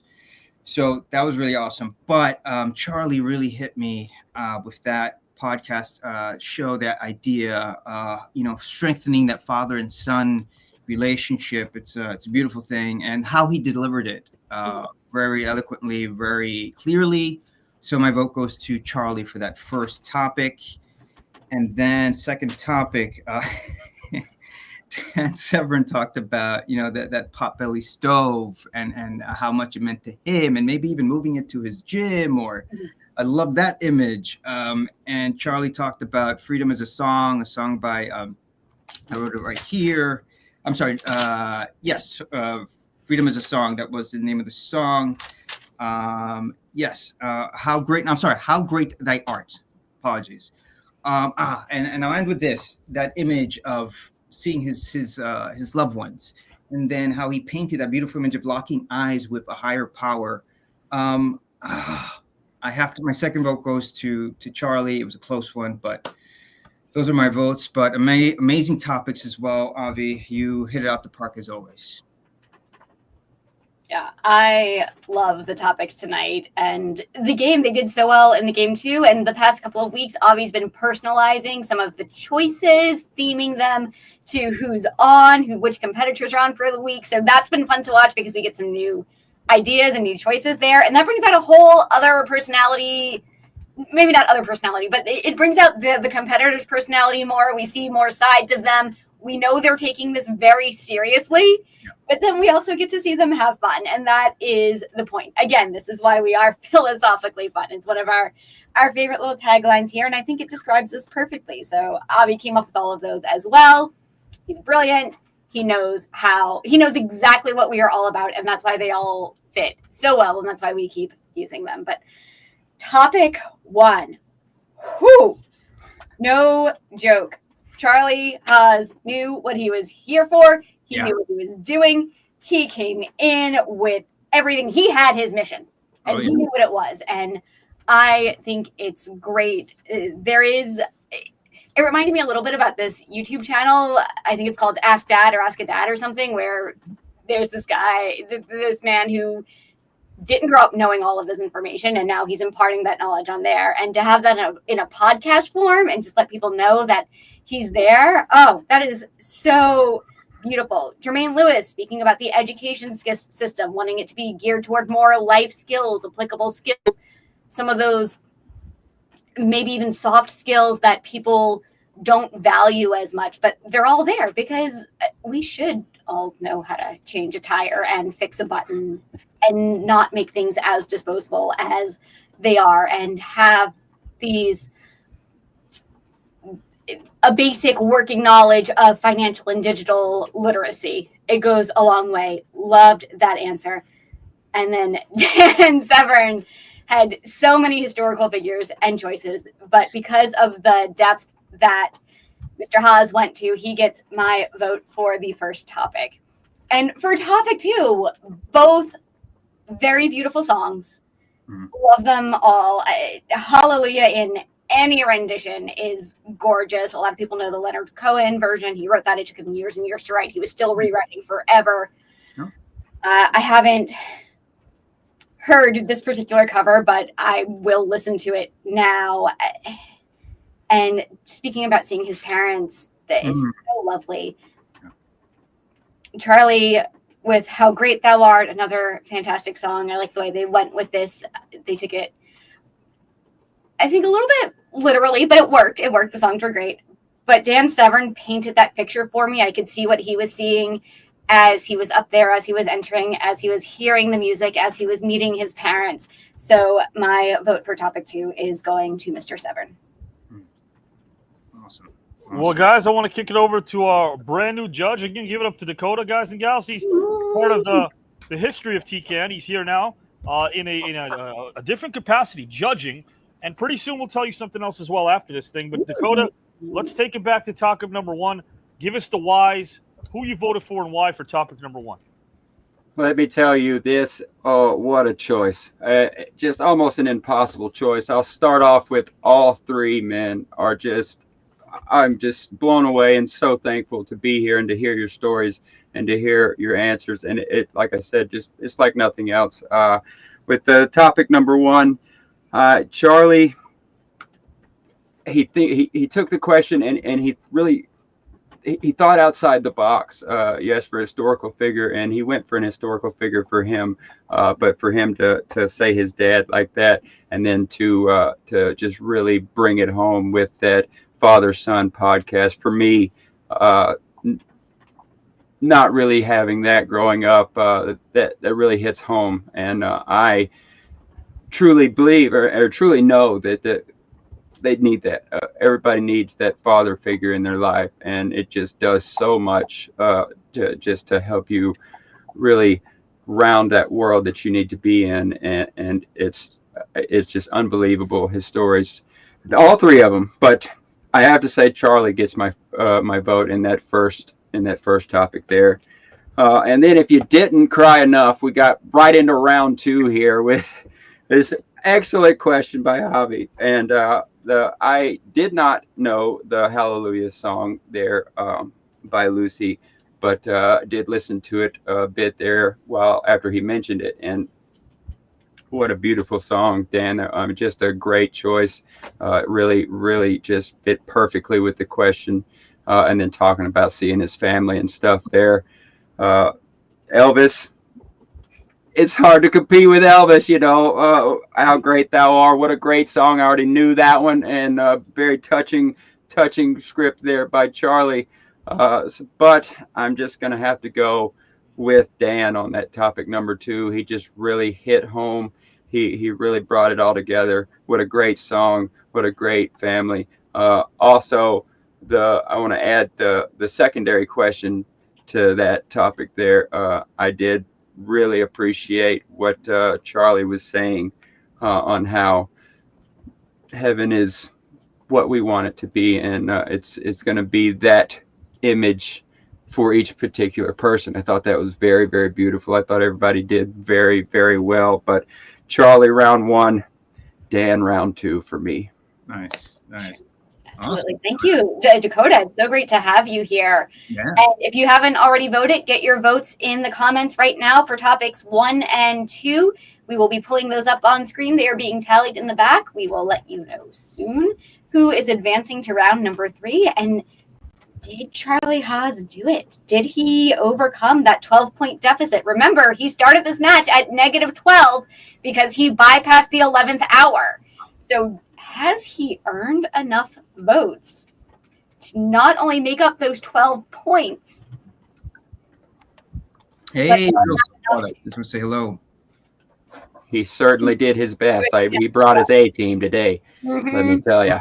Well, guys and gals and pals, right now our judges are here. They're voting. Let's bring in yet another judge, guys, a man who's been living up to his moniker. I know his nickname, of course, in the live stream that Miranda put on earlier today. Guys, our green roomers, of course, our TKN hosts, Giselle, Howard, Phil, Miranda, Kelly, Joe. They all have their lives on Fridays and Saturdays, and this man made quite the appearance. He made his presence felt in that chat, didn't you, Phil? Gotta do my thing. Do your thing every time. But you're down 0-3 in a best of 7 against Miranda, Phil. Yeah, I appreciate everybody reminding me, but so now you're resorting to these tactics now. No, listen. As the great philosopher Yogi Berra once said, it ain't over till it's over. And right now, it ain't over. So come on. Yeah, but as the great Yogi Berra said, shotgun. Phil, right now, the floor is yours. Topic 1 and topic 2. Go ahead. Okay, topic 1, I really enjoyed. Well, all 3 of them did wonderful, but Charlie really touched me. Using his father as the historic figure and the plans he would have with him, which is so generous, giving back, sharing, setting up these family type sessions. Because God knows the family is so important, and that's something we're kind of lacking nowadays. So, topic 1, I give to Charlie. Topic duo. Both Charlie and Dan came up with amazing songs. With these topics, Avi, you're amazing with the topics. As soon as you read these topics, my mind starts spinning. How would I answer it? And both Charlie and Dan in topic 2 had songs I never would have thought of, but after hearing them, said yes, those would be perfect. But Dan really did take the brush and paint a beautiful portrait. So topic 2, I go with Dan. That's it.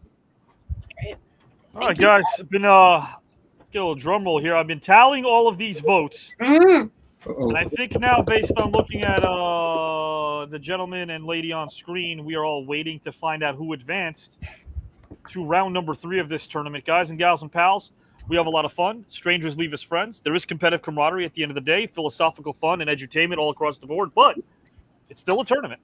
Think of this as like a pickup basketball game. You have a lot of fun.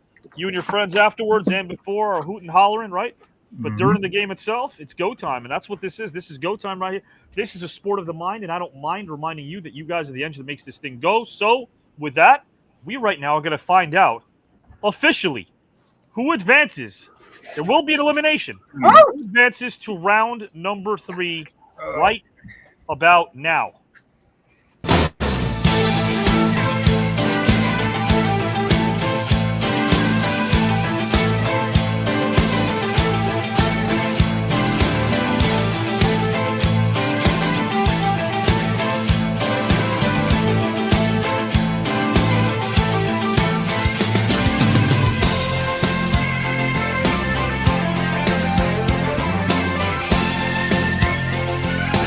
There he is. Top vote getter, Dan Severn. Top vote getter.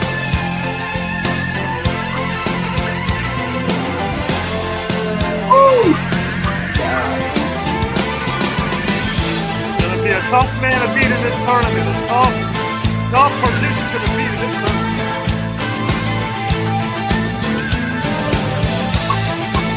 Who joins Dan?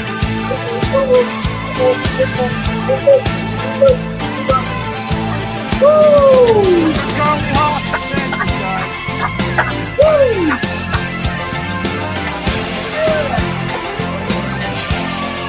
Yes. Unbelievable.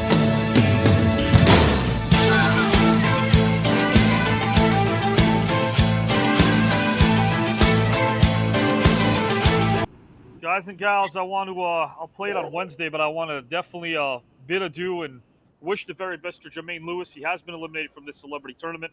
But again, Jermaine, class act, class personified. You know, we've been seeing some tech issues across the board for certain participants. It's not their fault. Jermaine was in there until he wasn't. And, you know, again, the tech gods strike again. And sometimes they can do somebody in. But that is the nature of this thing. There is going to be an elimination in every round, every second round matchup, as you guys know. And that's kind of how the cookie crumbles right now. So what I want to do is get your final thoughts, guys, before we play the outro.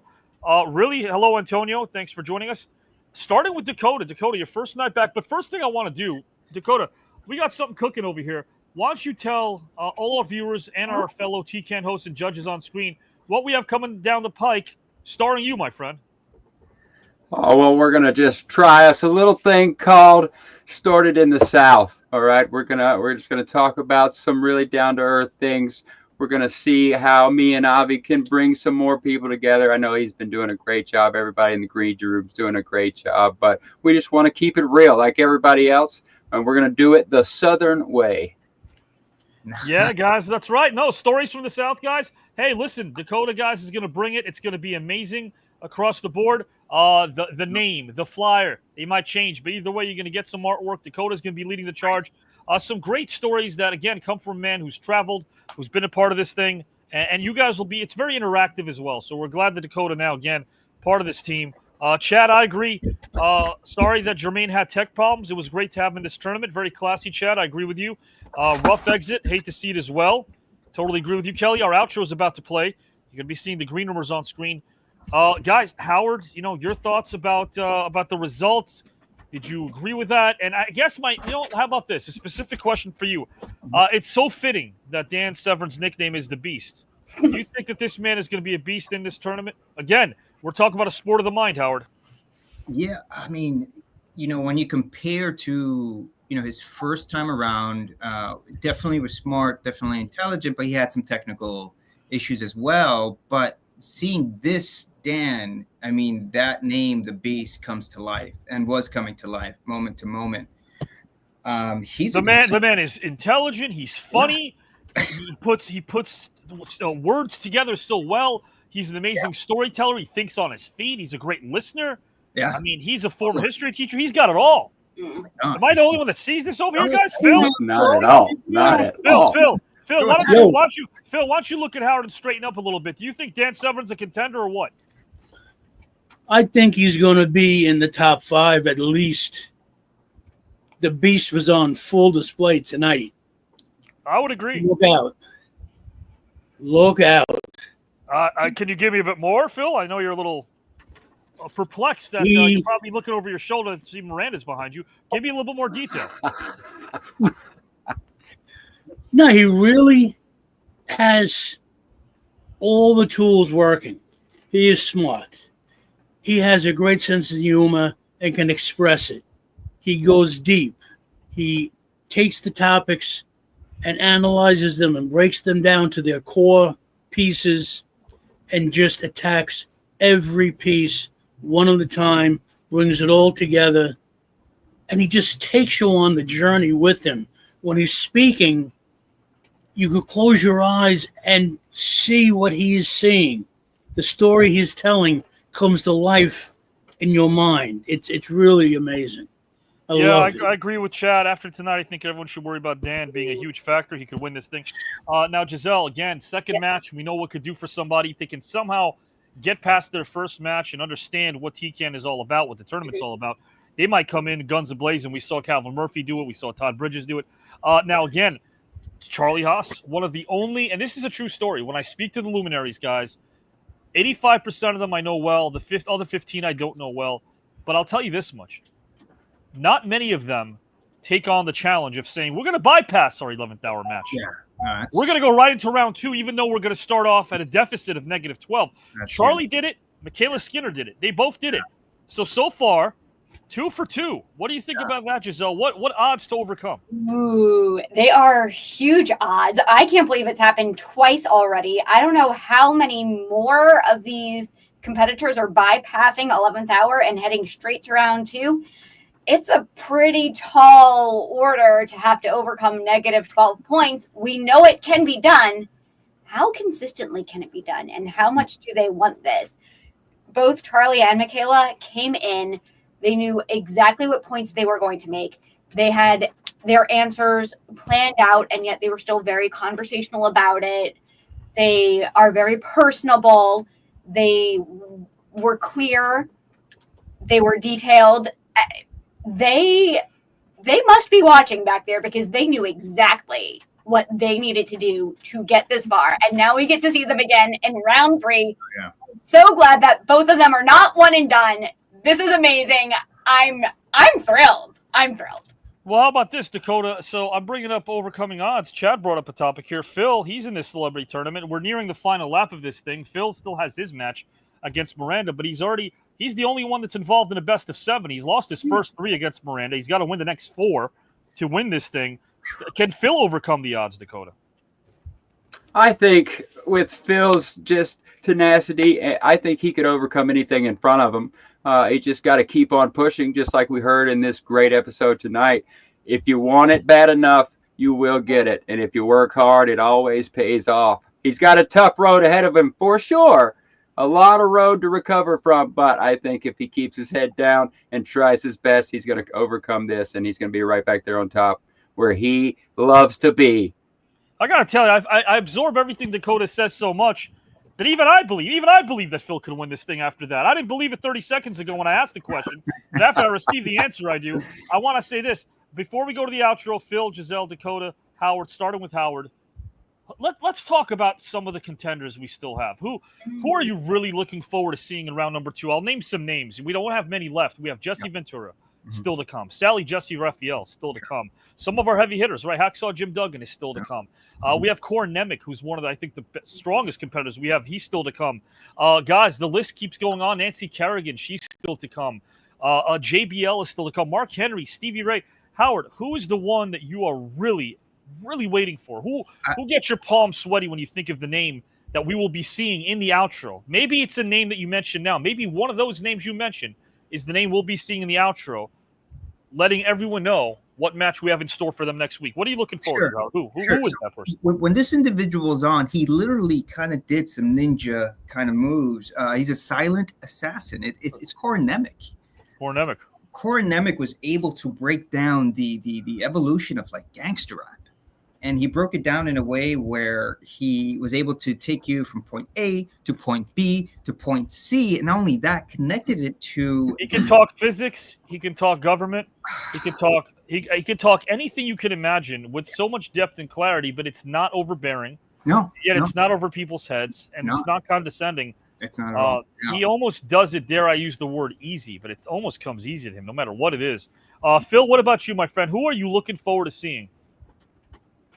I'm going to go for a rather obvious one. Stevie Ray. Stevie Ray.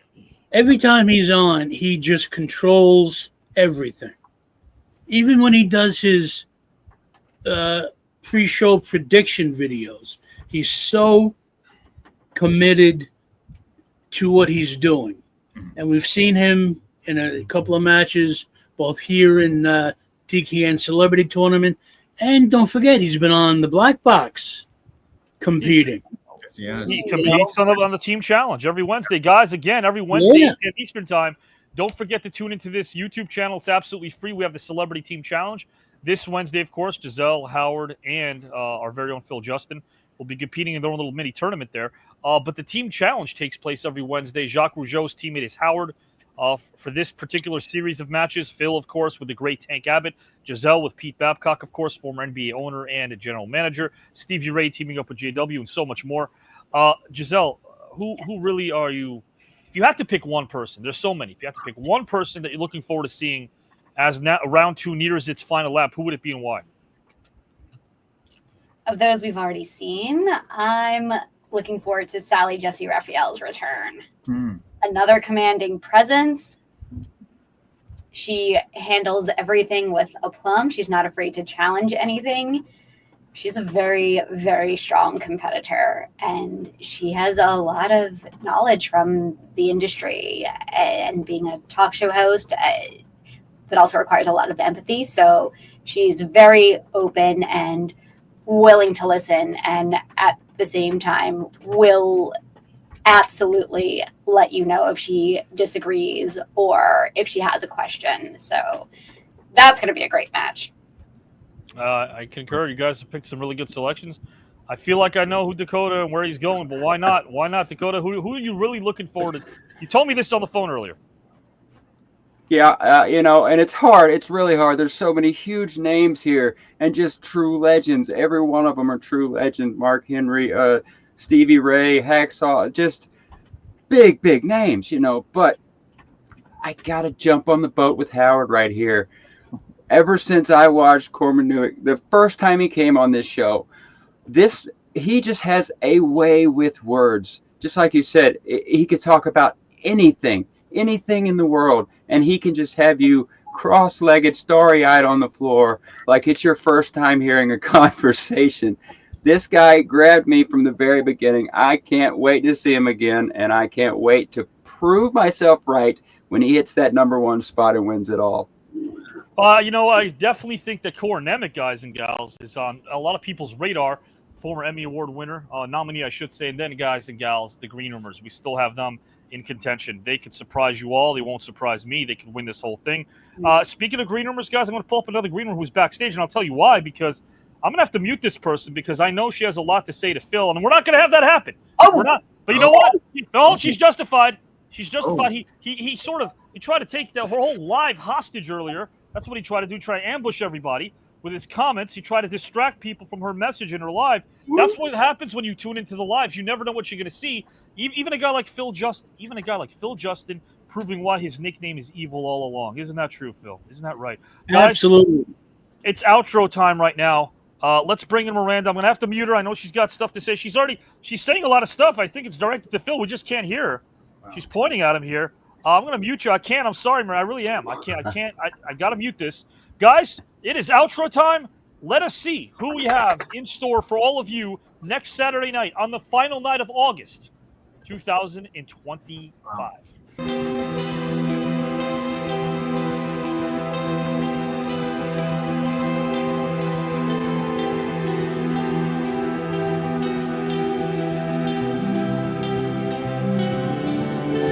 Obsession's going to be talent every time. You got all the talent in the world, but are you obsessed? Is it all you ever think about?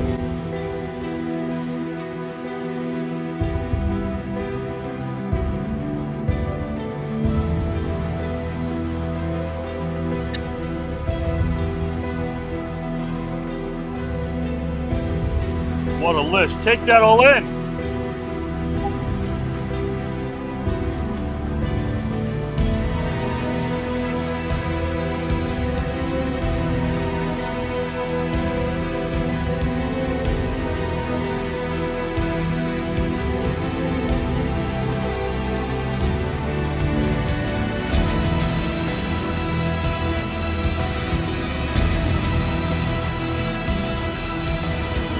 Moment in my life that I would change, it would definitely be during WWE, my time there, when I was trying to figure out if I wanted to leave or not. I was kind of at a crossroads in my career. I'd been there for 7 years. I kind of had done everything I wanted to do. I was the champion. I got to see the world. I was on the cover of Maxim. I was at a crossroads, like, okay, do I take some time? Do I figure out what I want to do next? It was just wild how it happened. You know, getting the call from my manager saying, you know, they saw my picture, love the look. Is she athletic? You know, and my manager calls me and he's like, so I have this, you know, and what do you think? What do you think about going and trying out for WWE? And I was like, sure. Like, I liked going to school. Okay, it was fine. It was not my passion. It was not what I wanted to do. I wanted to be in entertainment in some way, and that's why I chose broadcast journalism.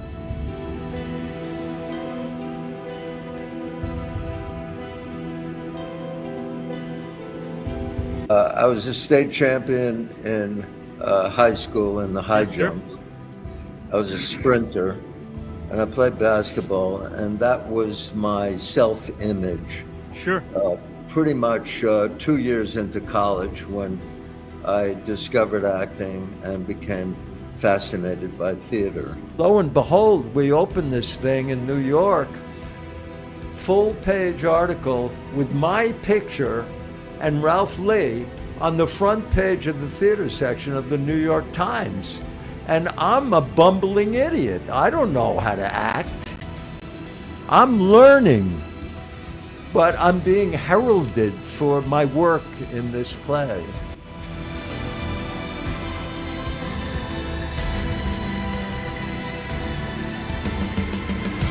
So the price that I paid to go to a Hampton Division II school, a very small, historically black college, not knowing anything else. You know, I'm not knowing the big, the ACCs, the Dukes, the Kentuckys, the North Carolinas, but always being in that shadow of saying, okay, that this team is these people are better than me, or these players are better than me because I went to a small black college. So they underestimated that.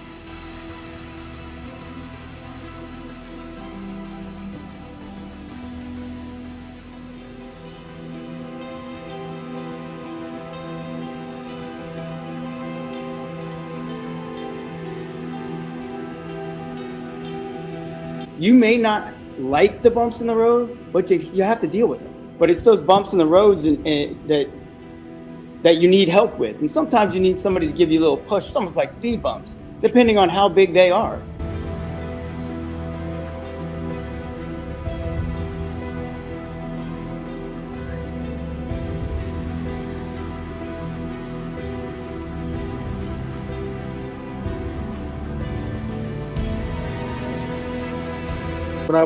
When I was looking for ways of expressing a certain term, like love or hate even, you know, I tried to find as many different ways of expressing that as possible. And when I teach, I do the same thing. I say, how many different ways can you say, I love you? I love you.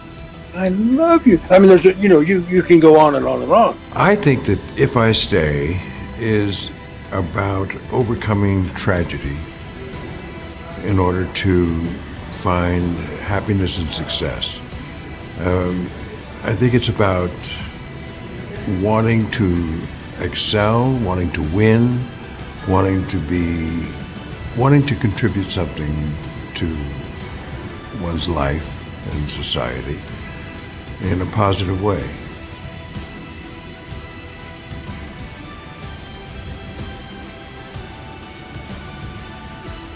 I think technology, as far as giving you more knowledge than you ever would have had, with us just watching the news, looking at the newspapers, reading what you can do in books, you could really see what's going on through the whole entire world. I mean, I'm never on the top 10 list or anything like that, but to me, you are now. Do I feel underrated? Of course. When you come into a game like this, you always want to be looked at like one of the best that done it, one of the top that's listed. But it don't get me salty, it just give me more inspiration.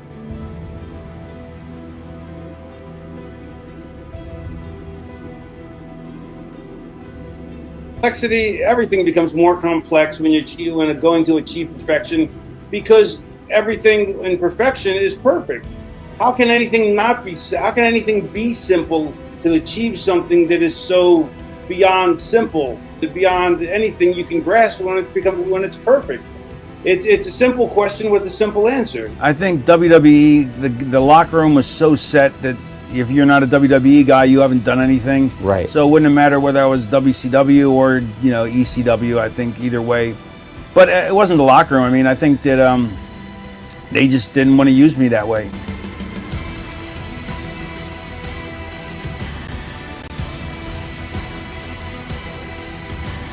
Great move, the thing about the series, about the offer to educate you about the history of The Godfather, how it's made, how the movie got made, all the hardship, the obstacle to overcome, especially the finances and the dealing with the studio heads and the threads.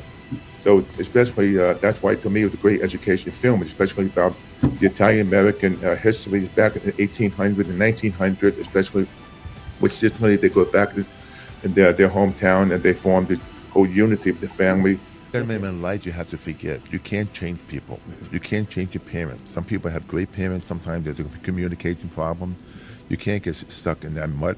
And fighting with the person, basically, you have to understand where they're coming from. Like whatever scars you have, you could change yourself. That's what life is all about today. It's all about looking for the best in people and forgiving people. You can't dwell on hate and then feel like inferior inside yourself.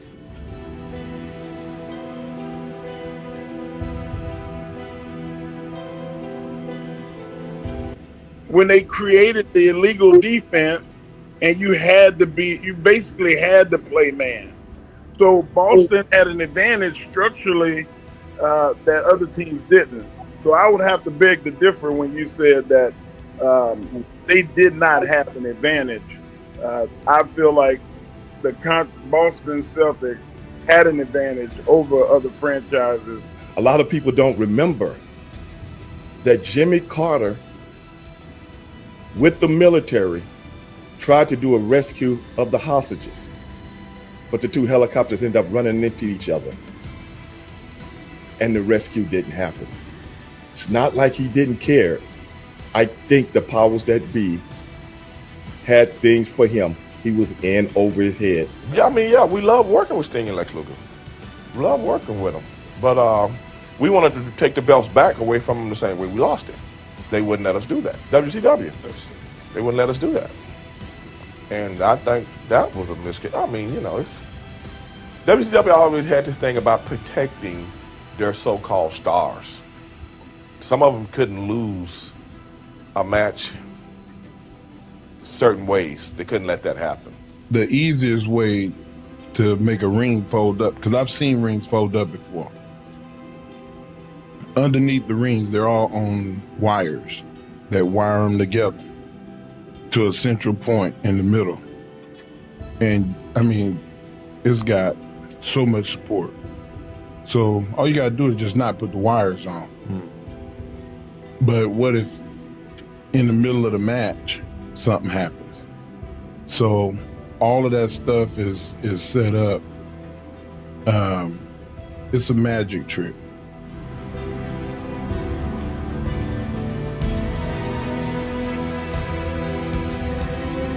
Sure. He said at the time, he said Kennedy had sent a reporter named Gene Daniel to me. Gene Daniel and I were meeting at the time word came Kennedy had been killed. At the time that happened, and Gene Daniel said this, Castro looked to the floor, didn't say anything for like 2 minutes. When he looked up, he said, "This is bad. This is very bad. Everything is going to change now." What happened there was they kept booking me out in California And the one day I flew out there, Barry picked me up at the airport. He said at 2 o'clock, we're going to go meet a friend of mine named Jackie Birch. And she's casting the next Schwarzenegger film. And he said, there's a part in there you're perfect for. He said, Sergeant Blaine Cooper, 6'4", 250-pound killer.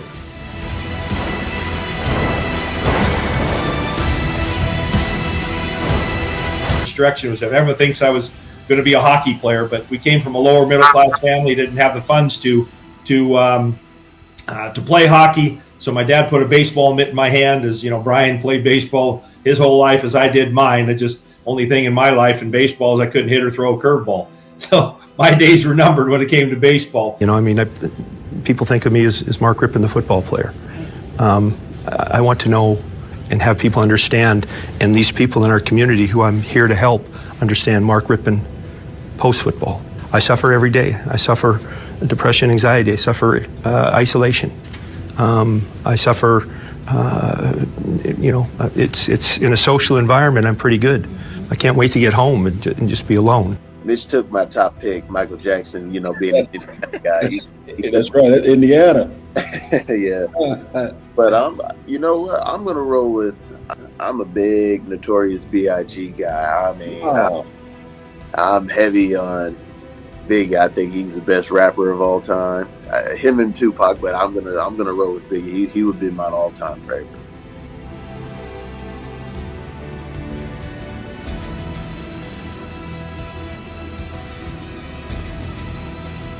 Muddy Waters was awesome. Nobody forgets about Chess Records, but Muddy Waters, they came over to see him and learn from him, and then the Rolling Stones returned the favor and brought Muddy back, and paid for everything, and Muddy was back over again. And going through some of these teams, we were getting stiffed a lot, because we were the young guys, but we were used to it. So you learn along the way. Like I said, the British Bulldogs taught us. I mean, how about that? First things that one needs to do with a friend or a therapist or a doctor or an audience, somebody that you feel safe with, that you can tell your story so that you can bring to light what's happened to you, the traumas of your past, the life that happens to you. But the whole journey of that, of Running from Crazy, which was the documentary I did about my family and sort of the history of depression and all these different things, was really so that I could tell my story, so it would give other people permission to tell theirs. Because I think that's kind of the beginning of the healing process. When I see how the course that my life has taken, and particularly where I'm at now and what I've been able to do and accomplish, the lives that I feel like my art has touched, then you have to go back and say, well, that sadness was worth it. Mm-hmm. People think, like, when I first started rocking that hairstyle back in the day, people think like it was just a hit off top. Yeah. No, it was not. No, I used to get laughed at like every day, especially by white people. White people just like, what the hell was that? Hey, Abraham Lincoln.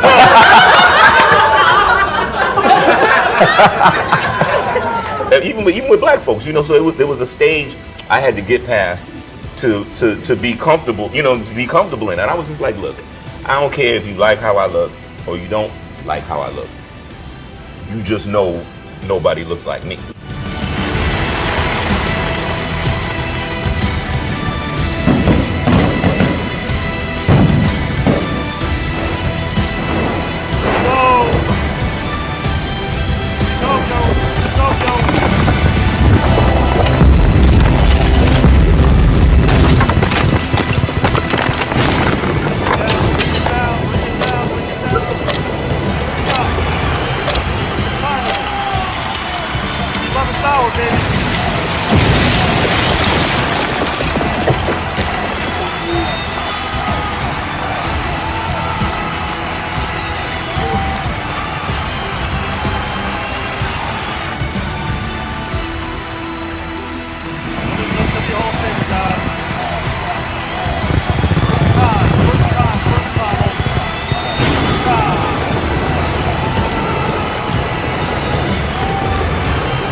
about that?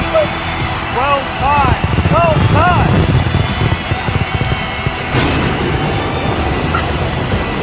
What's that, Phil? Read that, Phil.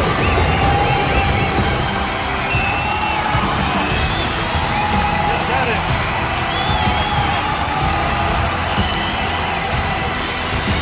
Well timed.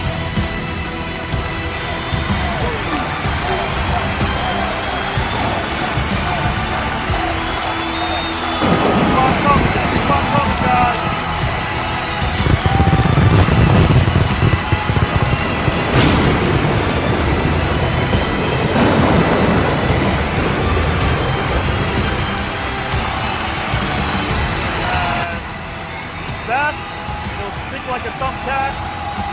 Coda. Guys and gals and pals. Here he was since day number 1. He ain't done. Howard Solano. In round number 3. Into that 12. I think what I'm going to do right now, I think I'm kind of imposing as I leave these two on screen for a good old-fashioned stare down to end the show, because their match is coming up as well.